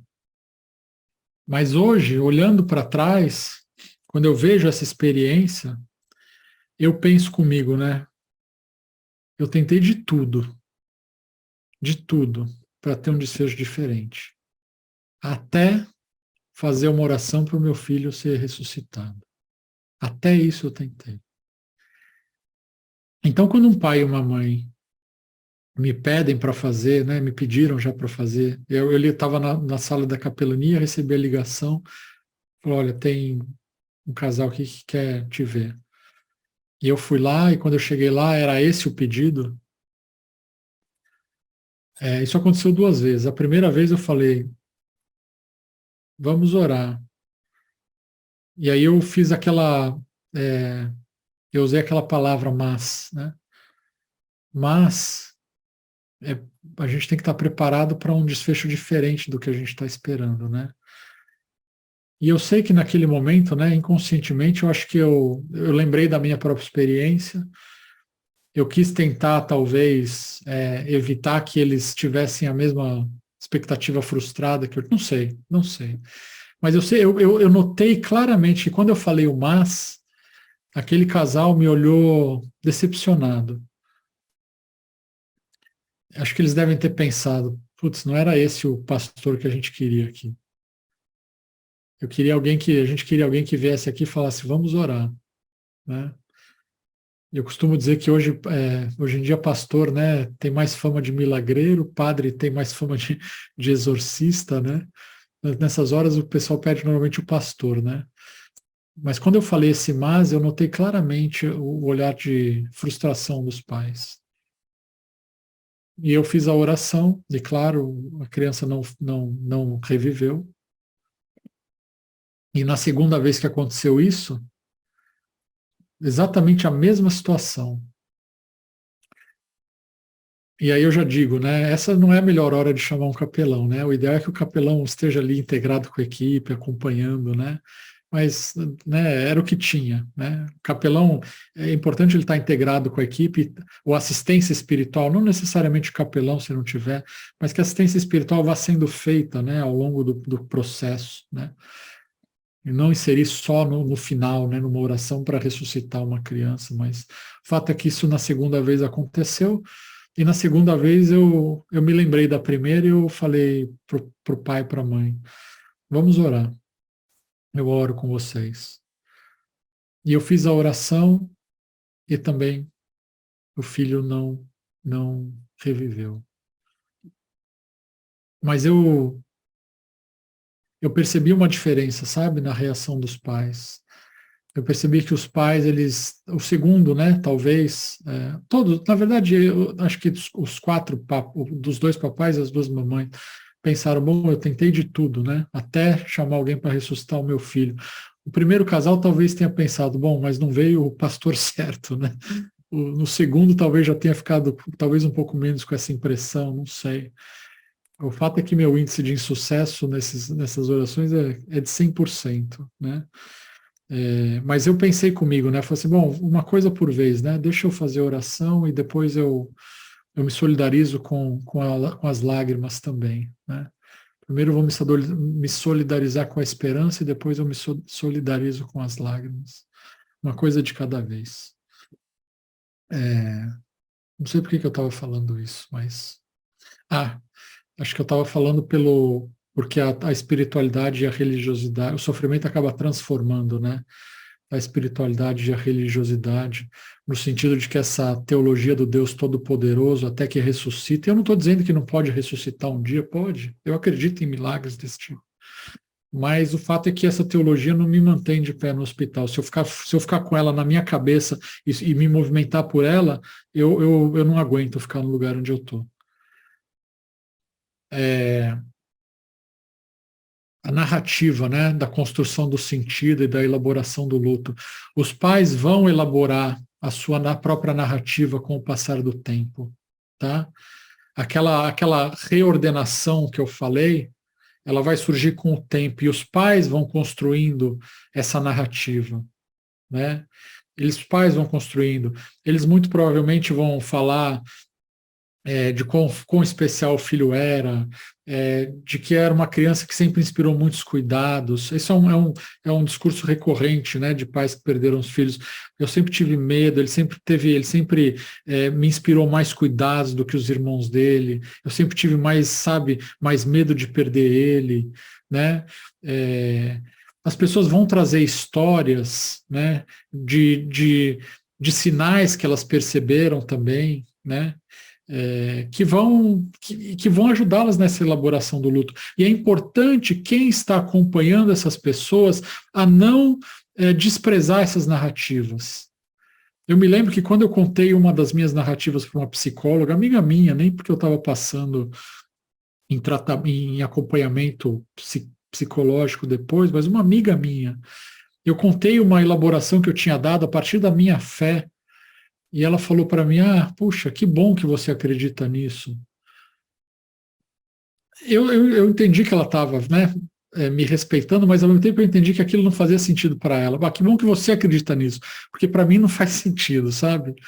Aí eu falei, bom, eu vou me recolher, eu não vou mais falar isso para ninguém, né? É melhor falar, nossa, puxa, que bonito isso, que profundo, que lindo, sabe? Do que falar, que bom que você acredita nisso, né? Ou falar, sei, alguma coisa que você valide aquela narrativa, sabe? Que valide, né? Que bonito, que lindo, que profundo, sabe? O que seja, né? Mas validar essas narrativas, porque elas são fundamentais para a elaboração do luto, para a construção do sentido, tá? Os pais, normalmente, a espiritualidade e a religiosidade dos pais aparece nessa manutenção do vínculo que eles querem ter com as crianças que eles perderam, né? Essa pode ser, a procura pelo vínculo pode ser uma procura mais ativa, né? Como existe, por exemplo, tradições religiosas que têm essa comunicação com os mortos, com as pessoas que já se foram. É o caso dos espíritas, por exemplo. Muitos pais e mães que são da tradição espírita procuram centros espíritas, ou alguém traz, de repente, uma carta que foi psicografada, né, no qual a criança está se comunicando com os pais. Então, existe uma procura ativa dos pais quererem ativamente manter esse vínculo, né, e dependendo da sua tradição, da sua crença, isso pode acontecer. E pode ser um encontro passivo também. O que é um encontro passivo?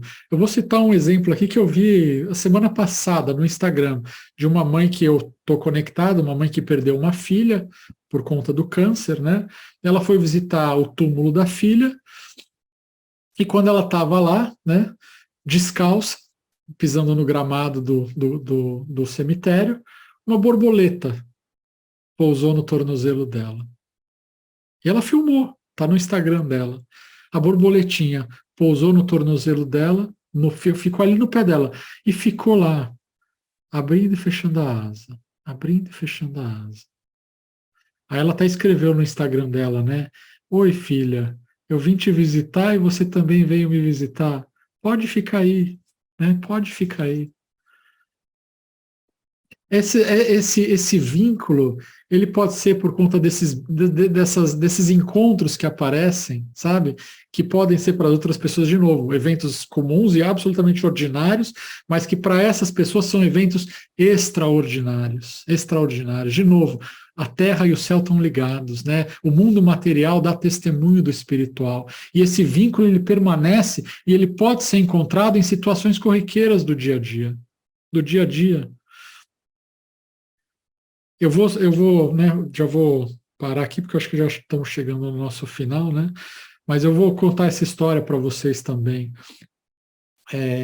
Quando a minha esposa estava grávida do nosso filho, a minha mãe, eu morava num apartamento em São Paulo, eu cresci em São Paulo, né? Garoto urbano, sem contato nenhum com natureza, né? Eu tinha quando viajava para o litoral de vez em quando, né? Mas vivi na cidade, garoto da cidade, né? Sem contato com natureza. Quando a minha esposa estava grávida, minha mãe resolveu me dar 3 mudas de uma planta, que aí no Brasil tem o nome de lágrima de Cristo. Ela me deu 3 mudinhas dessa planta, da lágrima de Cristo, me deu vaso para plantar, né? Eu tinha uma varandinha pequena no meu apartamento. Ela me deu as 3 mudinhas, ela me deu o vaso, me deu a terra, tal, e me ensinou, falou, ó, é desse jeito que você faz, tá bom? Beleza. Fui para casa, levei o vaso, plantei as 3 mudinhas, tal, reguei e continuei cuidando delas nos dias que se seguiram. A minha esposa grávida. Durante a gestação dela, né? E enquanto eu cuidava desse meu recém-inaugurado jardim, uma folhinha atrás da outra, foram todas as folhinhas dessas 3 lágrimas de Cristo caindo, todas elas, uma depois da outra, uma depois da outra. Até um momento em que chegou que só tinham 3 galinhos, assim, um do lado do outro, totalmente desnudos, sem folha nenhuma, os 3. E eu falei para a Flávia, né, minha esposa, falei, eu acho que eu matei, né, as arvorezinhas, né, não sei se eu pus muita água, se eu deixei de regar. E ela falou, não, a gente está passando pelo inverno, né? É normal as folhas caírem. Ela tinha crescido em casa, né, com a natureza ao redor. É normal, elas vão renascer, elas vão renascer. Eu não estava muito convencido daquilo, achava que tinha, né, matado a plantinha. Mas o fato é que, nesse momento em que os 3 galinhos estavam completamente desnudos, foi o momento em que a gente sofreu o acidente. E aí, logo depois da cirurgia cesariana, a gente, depois da alta hospitalar, a gente foi passar um tempo na casa dos meus sogros, né, aí em São Paulo também, para eles ajudarem a cuidar da minha esposa enquanto eu precisava sair para trabalhar, né. Então a gente ficou lá na casa dos meus sogros, e antes de sair do meu apartamento, eu pedi para uma pessoa limpar lá o apartamento, né, durante aquele tempo que a gente ficaria fora, uma vez por semana. E falei, olha, você está vendo aqueles vasinhos, aquele vasinho ali com aqueles três gravetinhos? Quando você vier, por favor, rega, né? Porque a Flávia diz que eles estão vivos ainda, mas vamos ver, né? Se você puder regar também quando você vier limpar o apartamento, eu te agradeço. E aí nós ficamos fora de casa, eu acho que foi por 2 ou 3 semanas, não me lembro.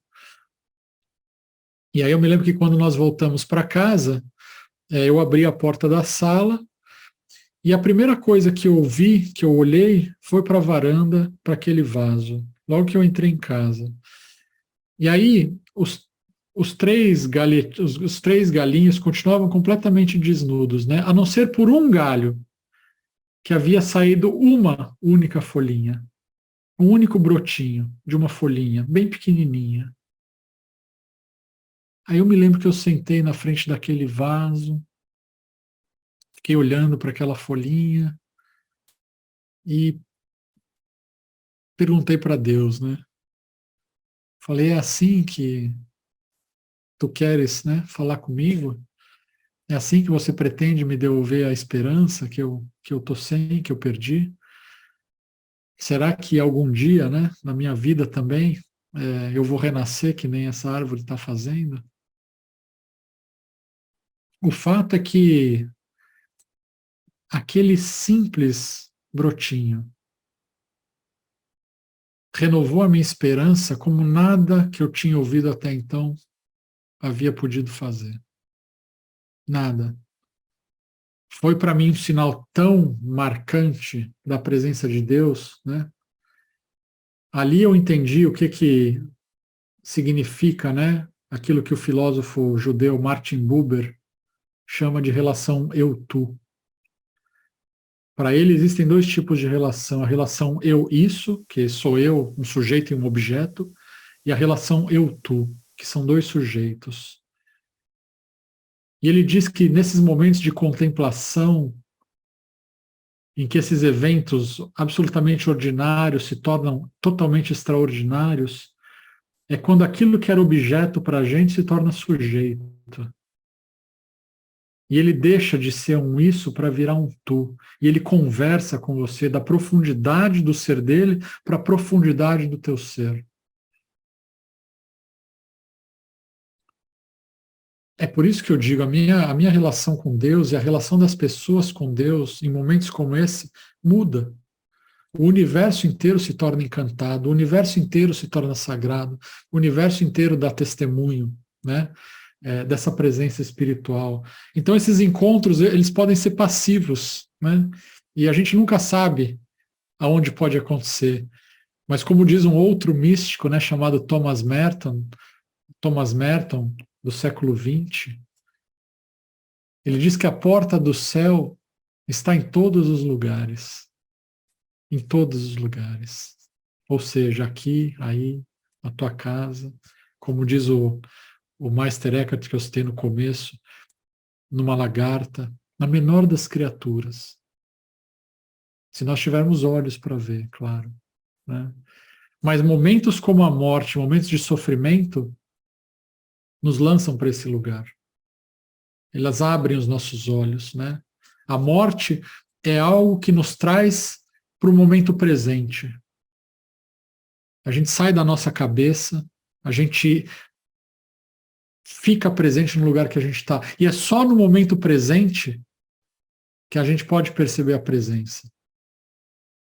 Só no presente que a gente pode perceber a presença.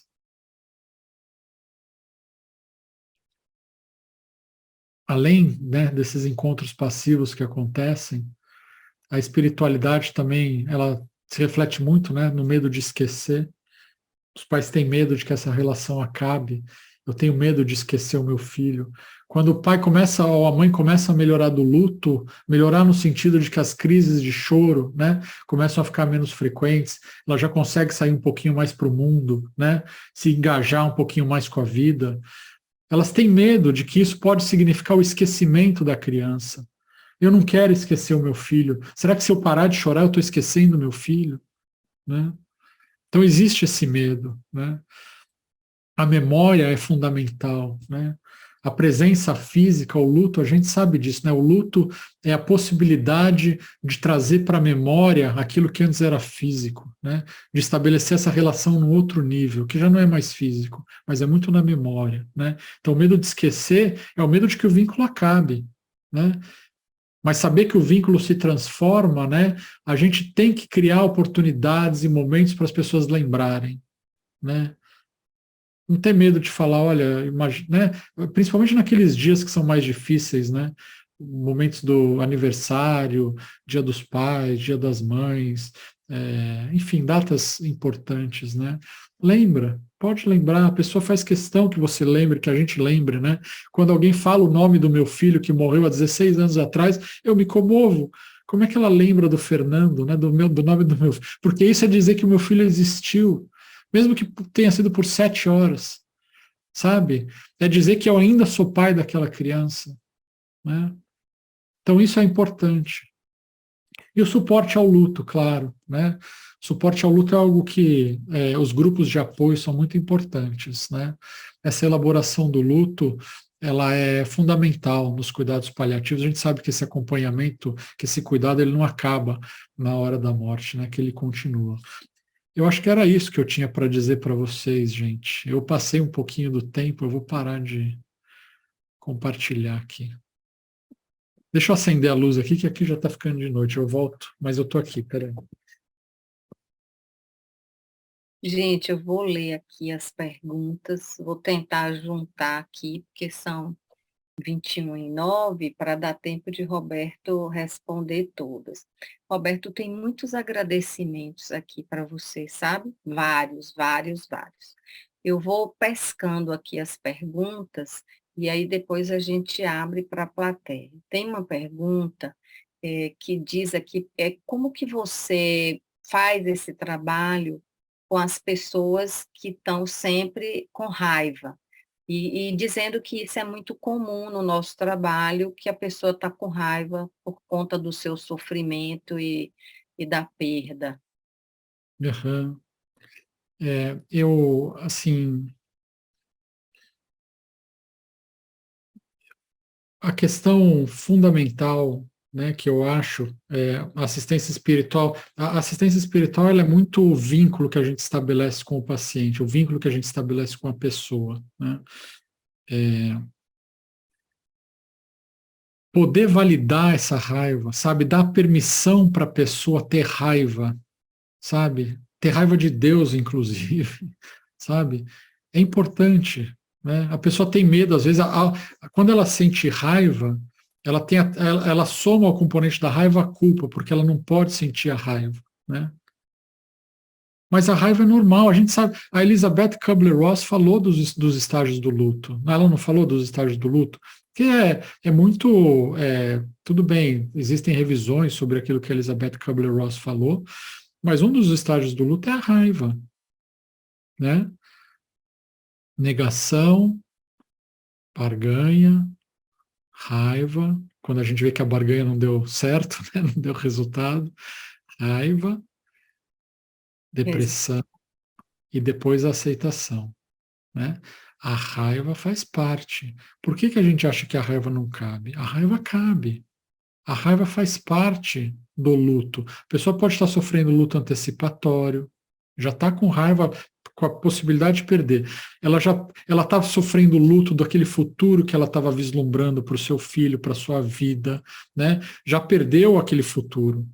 De repente, o pai estava esperando que o seu filho, a sua filha nascesse saudável, com toda aquela expectativa, já sabe que o seu filho, sua filhinha está vindo com uma síndrome que vai gerar sofrimento para a filha, vai gerar sofrimento para o filho, vai gerar sofrimento para o casal, né? Já tem a perda daquela, né, daquela realidade idealizada que a pessoa tinha, né?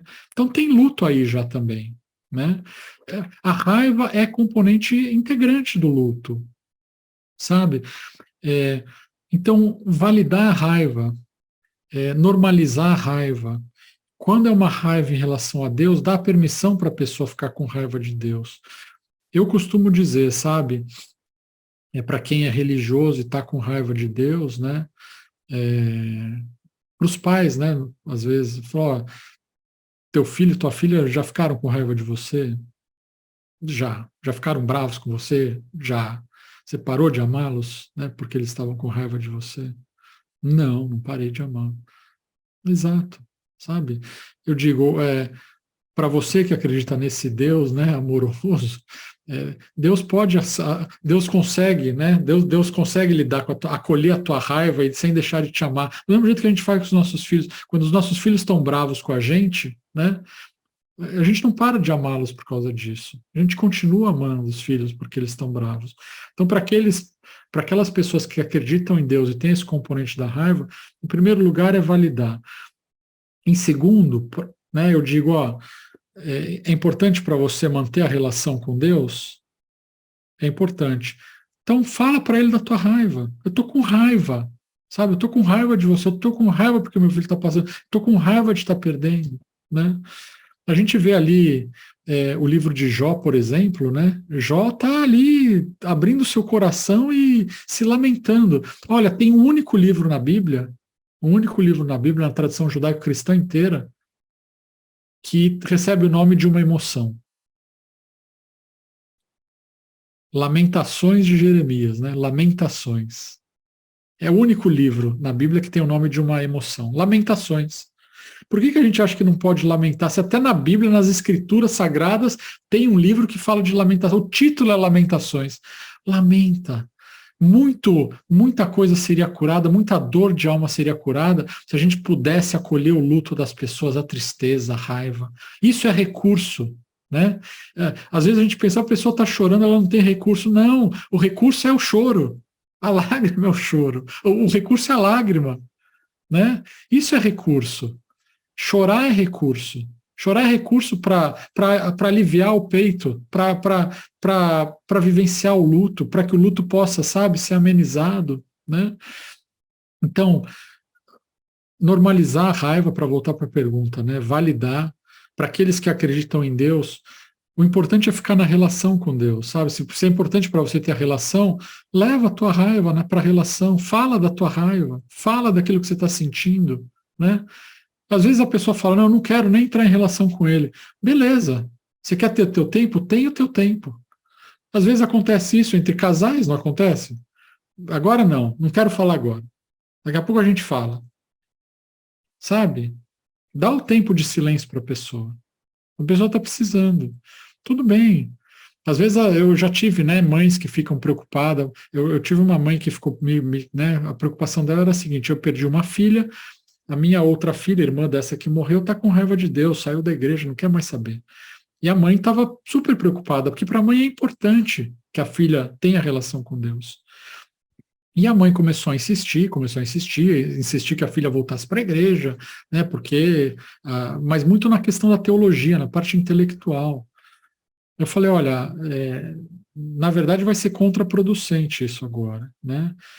Dá a chance da tua filha ficar brava, dá a chance dela ter o silêncio dela, né? Conecta com a emoção dela, sabe? É duro, né, filha? É duro demais, né? Conecta com ela nessa emoção que ela está sentindo. Abraça a tua filha porque é o que ela está precisando, né? Quem sabe o amor de Deus que ela não consegue sentir, ela pode sentir pela tua relação com ela de volta, sabe? Mas é muito por aí, entendeu? Acho que é muito dar a chance da pessoa ter esse sentimento. Faz parte do luto, né? Roberto, te perguntam também qual a abordagem do profissional da capelania quando o familiar é ateu? Tá? Como, se vocês lembram, né, essa é uma pergunta legal que todo mundo, ela vira e mexe aparece, né? quando a gente traz aquela definição de espiritualidade, que é uma definição mais ampla, né, que fala de sentido, fala de relação consigo mesmo, relação com as outras pessoas, relação com o momento, é, com a natureza. Veja como é amplo o espectro da espiritualidade. A pessoa pode não ter a relação com uma divindade, mas a questão do sentido da vida dela permanece, né? A questão da relação dela com a família, consigo mesma, permanece. E às vezes o que está pegando é justamente essas coisas, né? O que é importante para o paciente, né? O capelão, quem vai fazer assistência espiritual, e não precisa ser o capelão, ele nunca vem. O importante é identificar a necessidade, a dor da pessoa, do paciente, e descobrir quais são os recursos que ela traz junto com ela para poder ajudar a atender essas necessidades que ela tem. Então, se a pessoa tem religião, eu vou usar esse recurso. Se ela tem crenças espirituais, mas não necessariamente religião, são essas crenças espirituais que nós vamos usar. Se ela não tem crença nenhuma, vamos ver o que está pegando, né? O que é importante para ela. De repente, às vezes, eu quero, sabe, fazer questão que a minha família, quando eu morrer, tenha, que tudo esteja resolvido. Eu não quero que meus filhos tenham preocupação com a parte financeira. Eu quero finalizar o meu testamento, por exemplo. Sabe? O que está pegando, né? Tem coisas que eu quero falar para os meus filhos que eu ainda não falei. Tem reconciliações que eu preciso fazer com pessoas com quem eu estou brigado.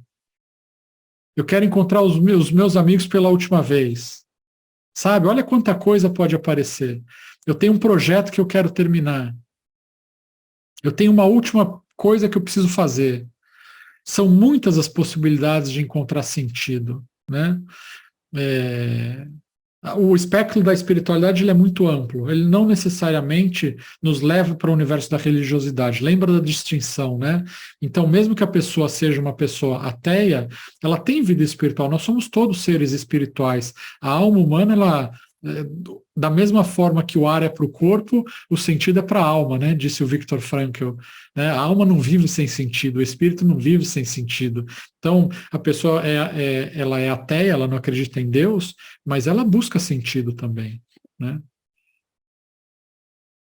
Olha, tem tanta pergunta aqui que eu nem sei, viu, gente, como é que a gente vai fazer. A tendência é que levamos nossa religiosidade como forte intuição quando falamos com os pacientes. Qual seria a melhor abordagem quando você leva a sua religiosidade para conversar com o paciente? E aí eu acho que casa com isso.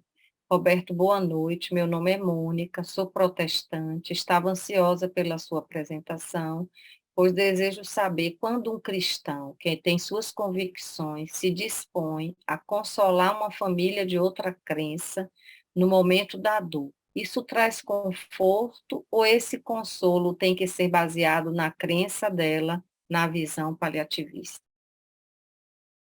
É, é, quando se diz, né, um profissional paliativista que está querendo levar consolo para uma família, né? Pronto. Né? Levar consolo para a família, a gente está pensando nessa parte da questão dos sentimentos, das emoções, de acolher a tristeza, de acolher a raiva, de acolher a dor. Jamais quem faz assistência espiritual pode querer impor alguma coisa para outra pessoa, né? O proselitismo, a evangelização, ela não cabe na assistência espiritual. Porque pensa, imagina você, né, tá doentinha no teu leito, você a vida inteira acreditou em uma determinada religião. Aí uma pessoa que você nunca viu na vida chega no teu quarto em 5 minutos, né, e quer te fazer acreditar em uma outra coisa que você não faz sentido para você, né? Como é que você vai se sentir, né?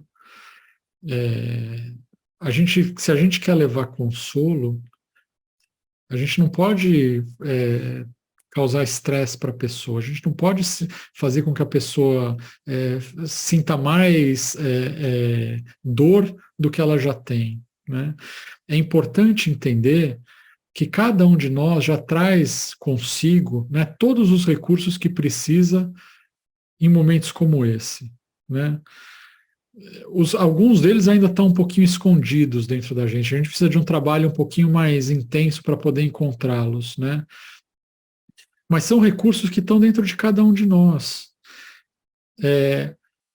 Não, a gente não pode, assim, não precisa pensar que a gente está indo contra a nossa crença, né? Quando a gente está ajudando as pessoas ou servindo as pessoas a achar conforto e segurança da forma delas, né? Da forma delas. É importante conhecer o que é importante para outra pessoa, quais os recursos que ela traz com elas mesmas, né, que elas trazem com elas mesmas, e usar esses recursos em prol delas. Agora, vamos dizer que, de repente, um paciente que você está atendendo, que tem uma crença diferente da tua, queira que você faça junto com ela um ritual com o qual você não se sente confortável, né? Você não precisa fazer. Da mesma forma que a gente não pode violentar, né, a liberdade, a consciência das outras pessoas, a gente não precisa violentar a nossa também, né?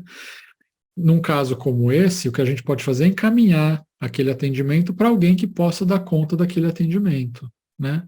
Jamais deixar o paciente ou a pessoa desassistida quando ela nos pede alguma coisa. Se eu não consigo lidar, né, se eu não consigo dar conta disso, se isso vai violentar minhas próprias crenças, eu vou passar esse atendimento para quem eu acho que pode cuidar, né? Mas jamais, né, não violentar o outro e não violentar a si mesmo. Isso é importante também, né? Não sei se eu respondi a pergunta, né? Aí aqui tem assim, o resto tudo, várias mensagens de agradecimento, de emoção, de obrigado, de tudo de bom que você colocou aqui hoje para a gente, o quanto que isso é aprendizado para todos nós. E aí a gente tem ainda 6 minutos, se alguém quiser usar, fazer alguma pergunta, fique à vontade. Quem quiser pode abrir o microfone, aparecer, para a gente bater papo.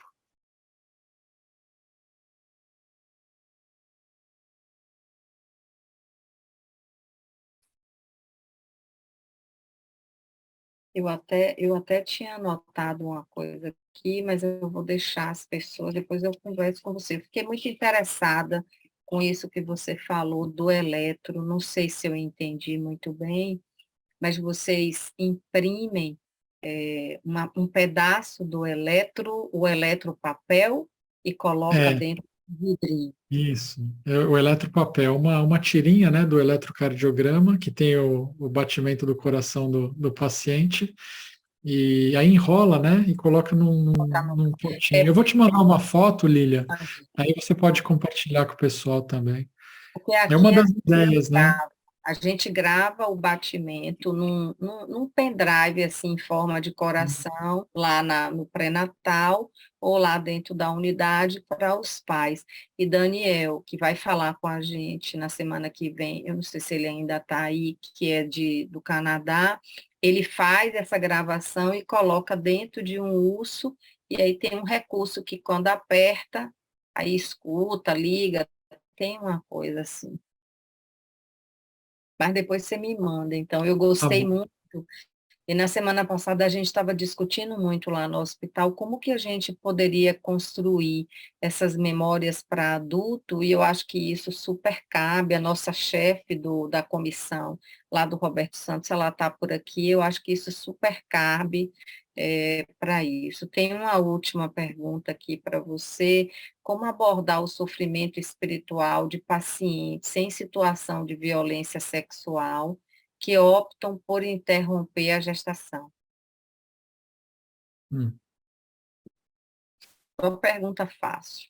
muito fácil. Para o final, né? É,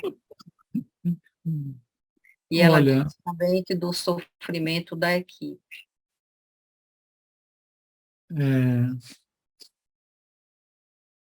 Eu acho que assim, a gente precisa, sabe, olhar com muita compaixão para situações como essa, né? Imagina a dor, o dilema de uma pessoa que precisa tomar uma decisão como essa, né? E de novo, pensando naquele protocolo Amém, né? É,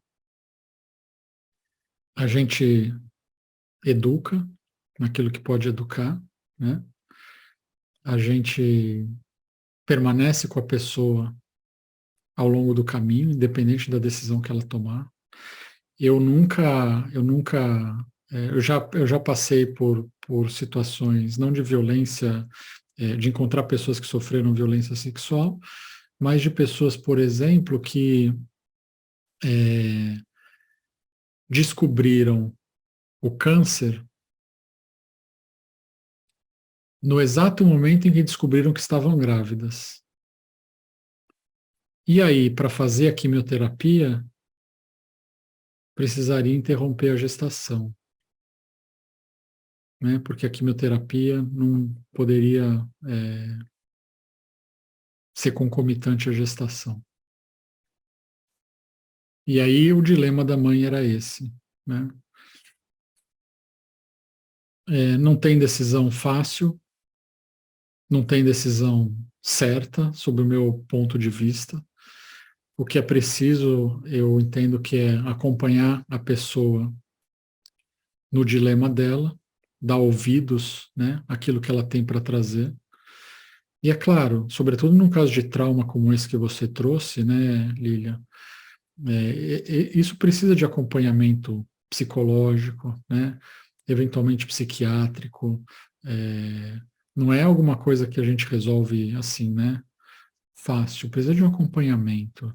Precisa de um acompanhamento antes da decisão, antes do procedimento, após o procedimento. Eu diria que é basicamente, sabe, independente das particularidades que envolvem uma situação desse tipo, né? Das especificidades que contém um caso como esse, eu diria que o protocolo de segmento é basicamente o mesmo, né? Antes, durante e depois. E, de novo, jamais dizendo o que a pessoa deve fazer, jamais impondo uma solução de fora para dentro, jamais querendo atribuir sentido à experiência da pessoa, jamais condenando a pessoa por qualquer decisão que ela tomar, né? Mas olhando com compaixão para uma pessoa que tem que tomar uma decisão como essa, né?